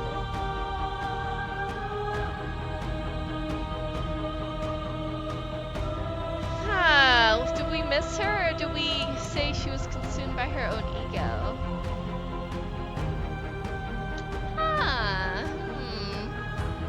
I don't really know what these answers are doing to this like final battle that we're in. Ego is more true, huh? Even though we readily submitted to her, it was like, she definitely was a little bit too much. And through your lack of one, you too were consumed. Yet together, we were able to create something beautiful. That's fair. Oh my. What? Oh. A shiver passes through you as unseen fingers dance across your skin. They remember the violence you inflicted on them, and yet they don't return it. This is romantic. Wait. They're like hand in hand.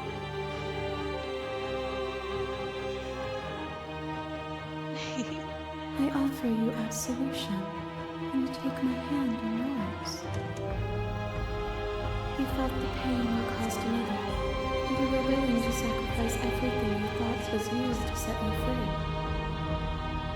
Without sin, there is no redemption.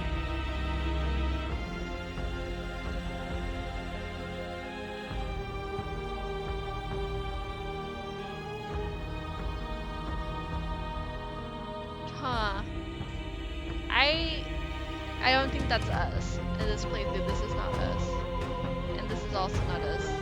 Without redemption, there can be no sin. And without contrast, there can be nothing at all. The sensation of bleeding and sweating and breaking and mending and dying and living comes back in vivid color. Oh my. He's got like a black eye.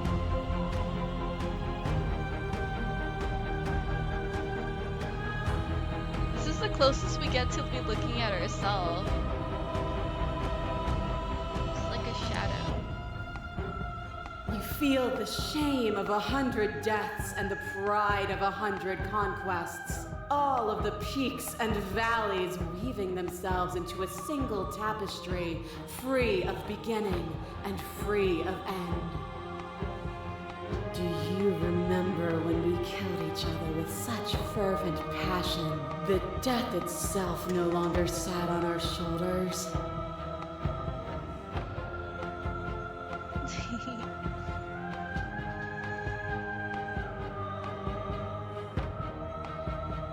I know what some of you would say, it was beautiful, but it was also unnecessary as well, I think. It's both of those. Oh man, we could have built something better. This is what you guys would say this. Yeah, okay, yeah, I see. Yeah, okay, fine. It was. Triumph does not exist without defeat. Birth does not exist without death. It is through conflict that we create beauty. As the clash between you abates, the princess relaxes. Smiling from a distance, the respite is welcome. Nothing is immutable.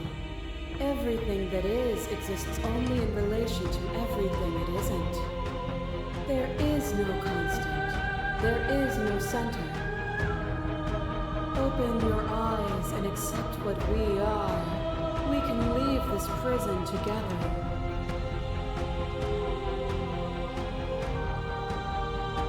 What do you think happens if we leave here? This universe dies, and a new one is born. And that one dies, and a new one is born. And you and I get to witness it all, weaving a tapestry of life wherever we go.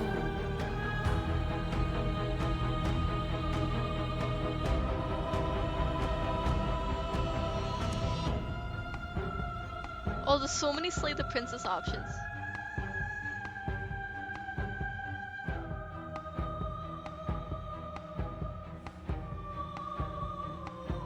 Ooh, should we say this?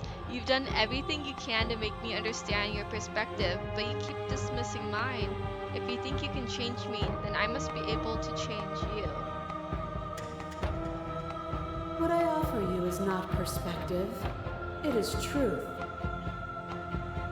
We're two sides of the same coin, princess. Whatever you're trying to do right now, you don't have to do it alone.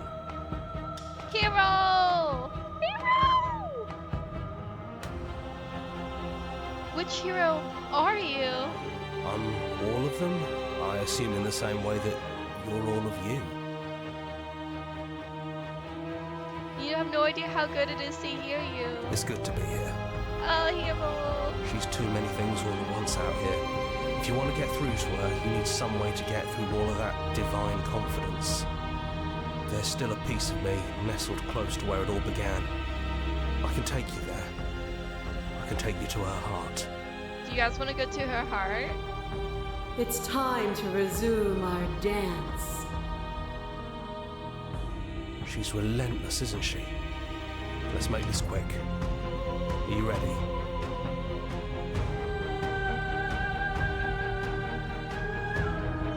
Let me save this for later real fast. Yeah, but when I come back into this moment, I'm ready. I'd go anywhere with you, hero. Then let's go. Oh.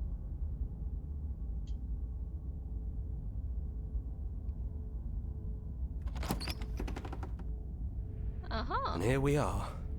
I'd say we were back where it all started, but I guess it's a little after that, isn't it? The bodies are outside.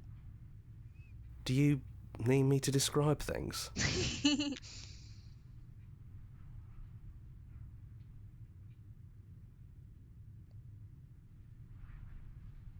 Is it just you and me? Did anyone else make it to the cabin? It's just us. I think the rest of them are still out there, jumbled up in the rest of her. Do you want Hero to describe everything? If the offer still stands, could you describe the cabin to me for old time's sake, Hero? Yeah, of course. Ah, whoever voice acted did such a good job. The interior of the cabin is, well, it's a cabin, yeah? There isn't much here, just a table and a knife and a door. And some windows. There's no mirror, either. I think you broke it. And I know you're still trying to find some middle ground, but if things go south, we're going to need that blade. I'll take it. That's probably for the best. It's always seemed to give us more options than not. Let's go in the basement. The stairs. Do you remember the first time we were here? The first time we heard her voice? I do. Have you figured out what you want to do yet, or are you going to keep trying to find a center that doesn't exist? It sounded just like that. A little sharp, a little menacing. Only she didn't know us. Continue. And down we go. We shouldn't keep her waiting. And there you are, knife in hand. It really brings me back. Have you given up on talking? Have you finally decided to kill me? You'll have all of eternity to yourself after this. Why don't we chat a little before I go? We should talk.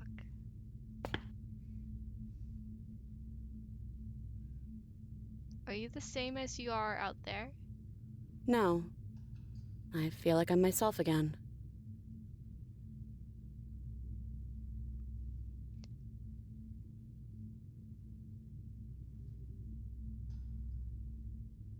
I don't think I want to be a god. Honestly, me neither.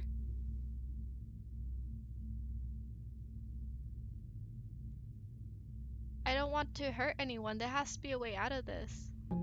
Well, I don't want to be at the end of that knife, so how about we figure something out? What if we tried doing this forever?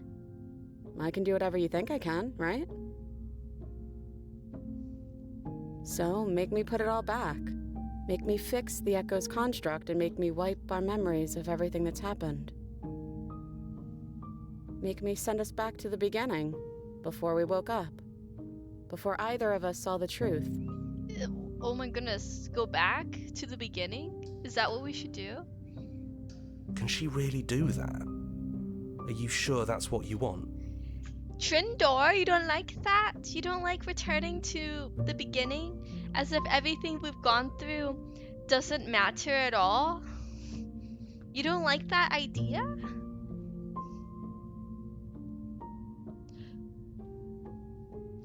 Would resetting it do anything to help them, the people out there? If you continue to exist, don't they continue to die and suffer? Fixing that is on you, not me. If you want me to help them, you'll have to make me help them.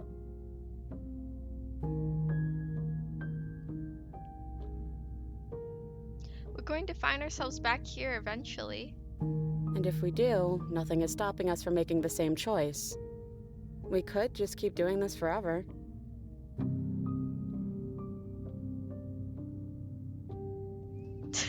Caps locked. Are you a Trindor fanatic? Like #1 follower?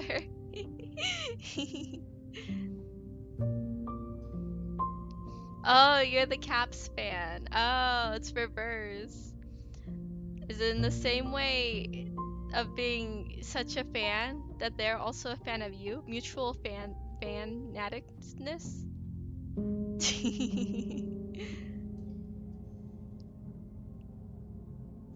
Oh.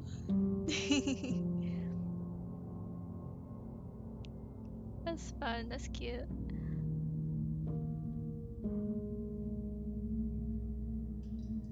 Is there any other way? You brought that knife down here for a reason. Either you use it to kill me, or I use it to put things back. I don't want to forget you. That's sweet. But unless you do, the whole world ends, right? Not like I care, but it seems important to you. Oh. If we're talking about this right now, how do we know we haven't done this before? I don't think that's something we'll ever get to know. But odds are we've probably done it before. How do you know that things won't end worse? What if when I make my way back here, I'm different and I hurt you? What if I kill you? What if I let you bring about the end of everything? Who cares? We've hurt each other plenty, and I still like you. And if you're hesitating, then you must still like me, too.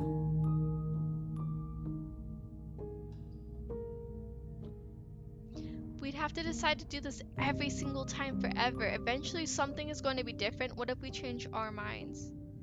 Well, if we change our minds, we change our minds. What matters is that we'll always have a choice. This is just the one we're making now.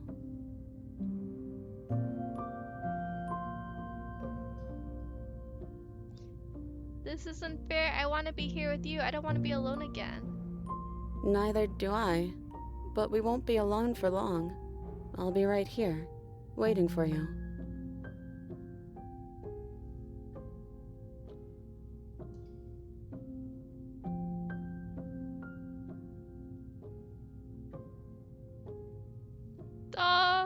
I take it all back. I don't want this, and I don't want to kill you. Is it too late to go back to being a god? Yeah, I think it's too late for that. But maybe next time. Oh, goodness. Okay, guys, we have a very important option right now. We agree to, in her plan, and forget everything, or we slay her and save the world from death and suffering. What are we feeling? What are we feeling? What are we feeling right now? You want to, like, go all the way back through life again? Go back and negate all of the progress we made and nothing matters?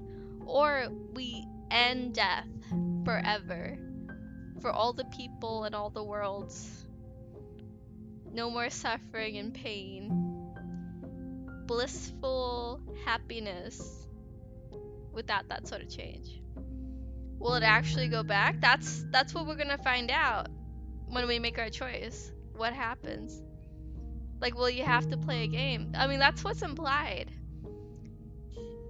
An endless journey of going through this and coming back to this moment and making a choice and going through it and coming back to this moment and making a choice.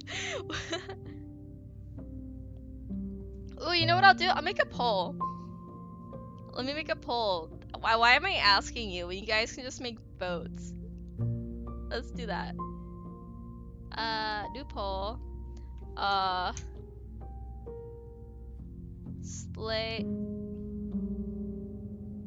Slay or save?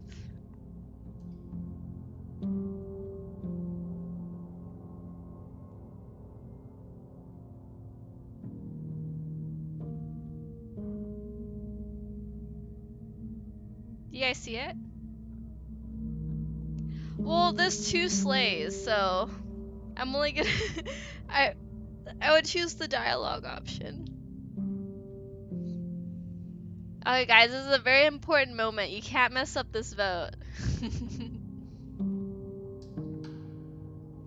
This is the option we've been given every single time we've talked to her. There's always an option to save or run away or to slay her. There's no runaway option now, so we only get 2. What do you, the one sitting there, want to do? So if we slay, we start over. If we save, we start over. If we slave, we save the world. Slaying saves the world, saving only saves her. and then we start our journey again, endlessly, for all eternity. Save my work. I could save.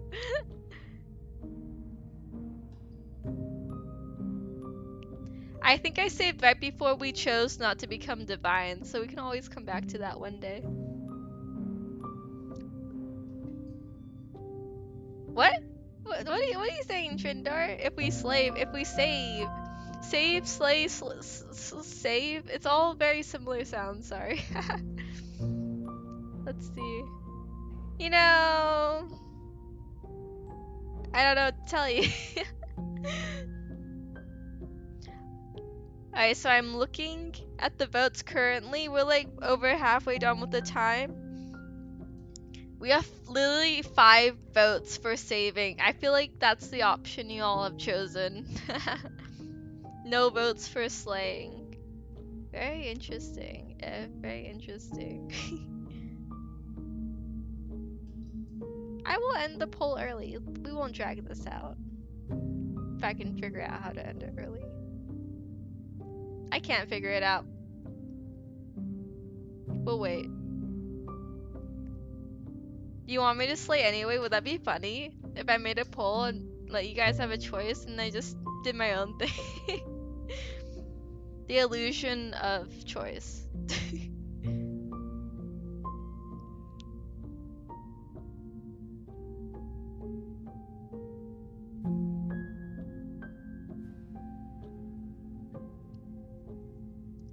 Dun, dun, dun, dun, dun. She looks so sweet when she's not influenced by my choices.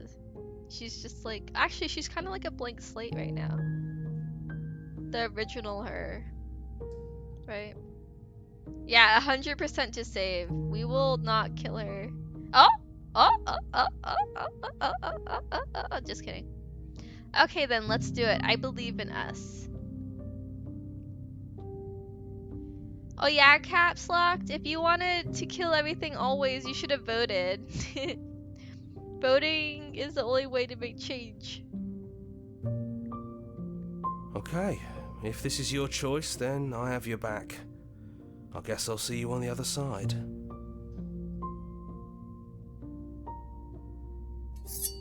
She takes the blade from our hand, a fondness in her gaze.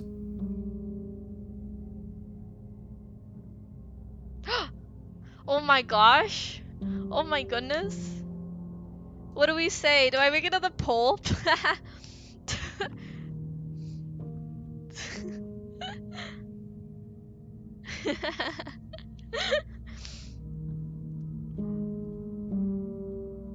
What? What are you guys feeling right now? What are you guys what are you guys feeling right now with these options here? She's looking up at us with her big ol' eyes, fondness in her gaze, holding the knife, ready to end us, so we can start all over from the very beginning.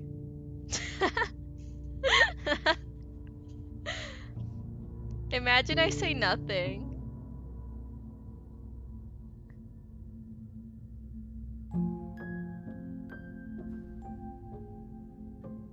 Oh, I love you too.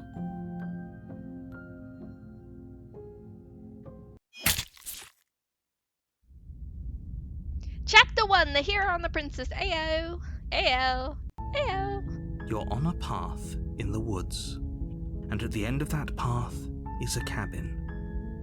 And in the basement of that cabin is a princess.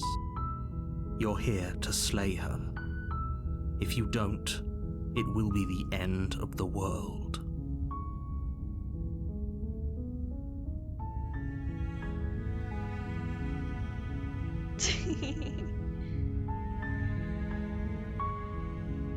The love.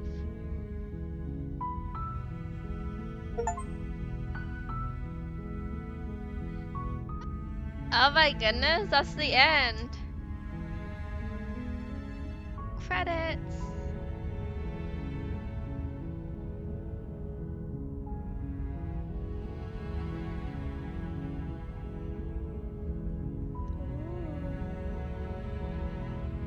Wow.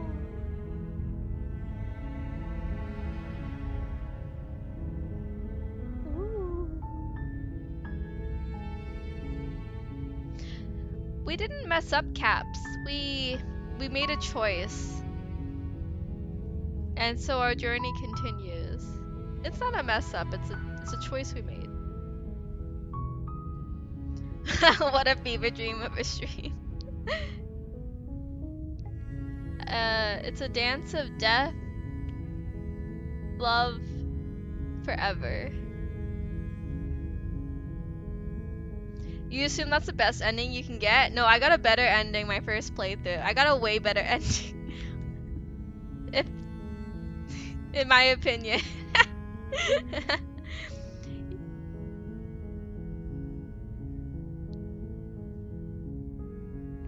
You might be like, how can you get better than that? Well, the vibes were different. Hee hee hoo hoo hoo.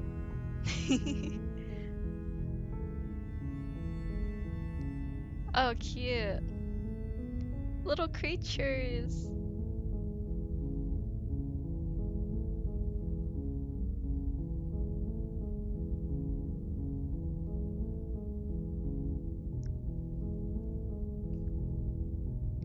Track order.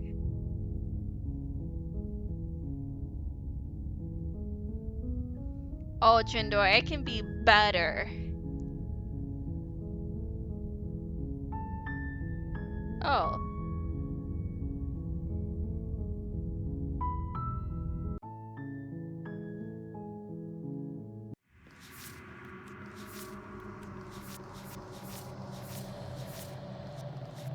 Five, one, two, three, five.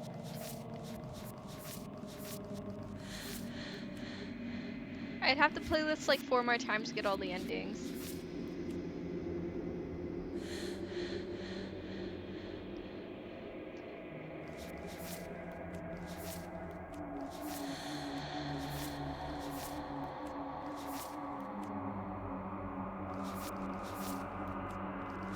It's interesting though because I have gotten some of these endings that just didn't save.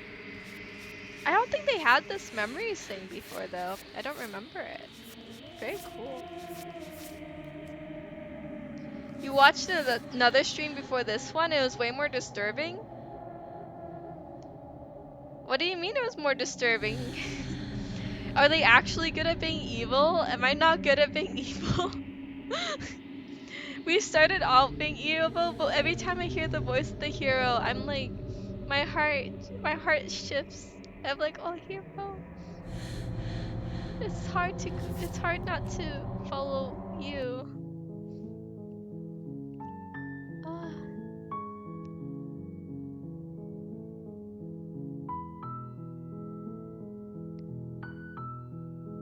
I should have turned this down, honestly. It was very loud at some points. Merch. Let's see. Probably just have to look it up. Yeah, everyone go to their website and like buy their merch, I guess. Oh my goodness. Yeah, this one princess who's like a... Oh my gosh. It's like... really gross environment they were in. Yeah. It's nice not to be there too long.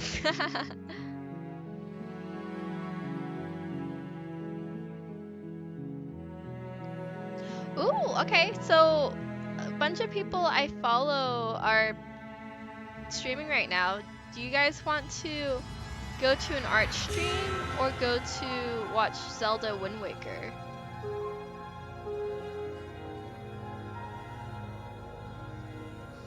Let me know if any of those stand out to you.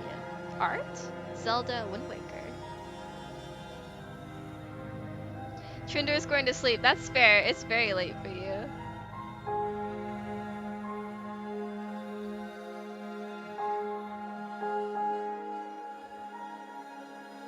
Thank you for stopping by. Thank you for stopping by. No one can handle anything else right now. I kind of want to send you guys to Wind Waker though, because I kind of want to watch a little Wind Waker. I'll send you guys there and we'll close out, probably. I ask for your opinion and then I just do my own thing. Did I spell that right? I think it's so funny how everybody got worn out from this game. Yeah, but yeah, anyways, yeah, thank you all for coming. It was fun to actually be there for you guys, literally freaking out in real time. It's very fun for me. um, we will be playing a game next week, but I don't know what. But we will be doing art on Monday, so if you want to come to that, that's an option. Yeah, is I'm glad you guys were invested. It was like exciting for you. uh I'm just like I'm flashbacking to all the moments where you guys were freaking out. It's like it's so funny. Oh, okay, okay. Yeah, so again, Speed is playing Zelda Wind Waker, really fun game. If I wasn't so nostalgic about it, I'd love to play it too, but oh my gosh, Wind Waker is such a nostalgic game. I could never play that on stream. So yeah, everybody say like something really interesting to this cat. Okay, bye. Thanks for stopping by. Bye, bye, bye.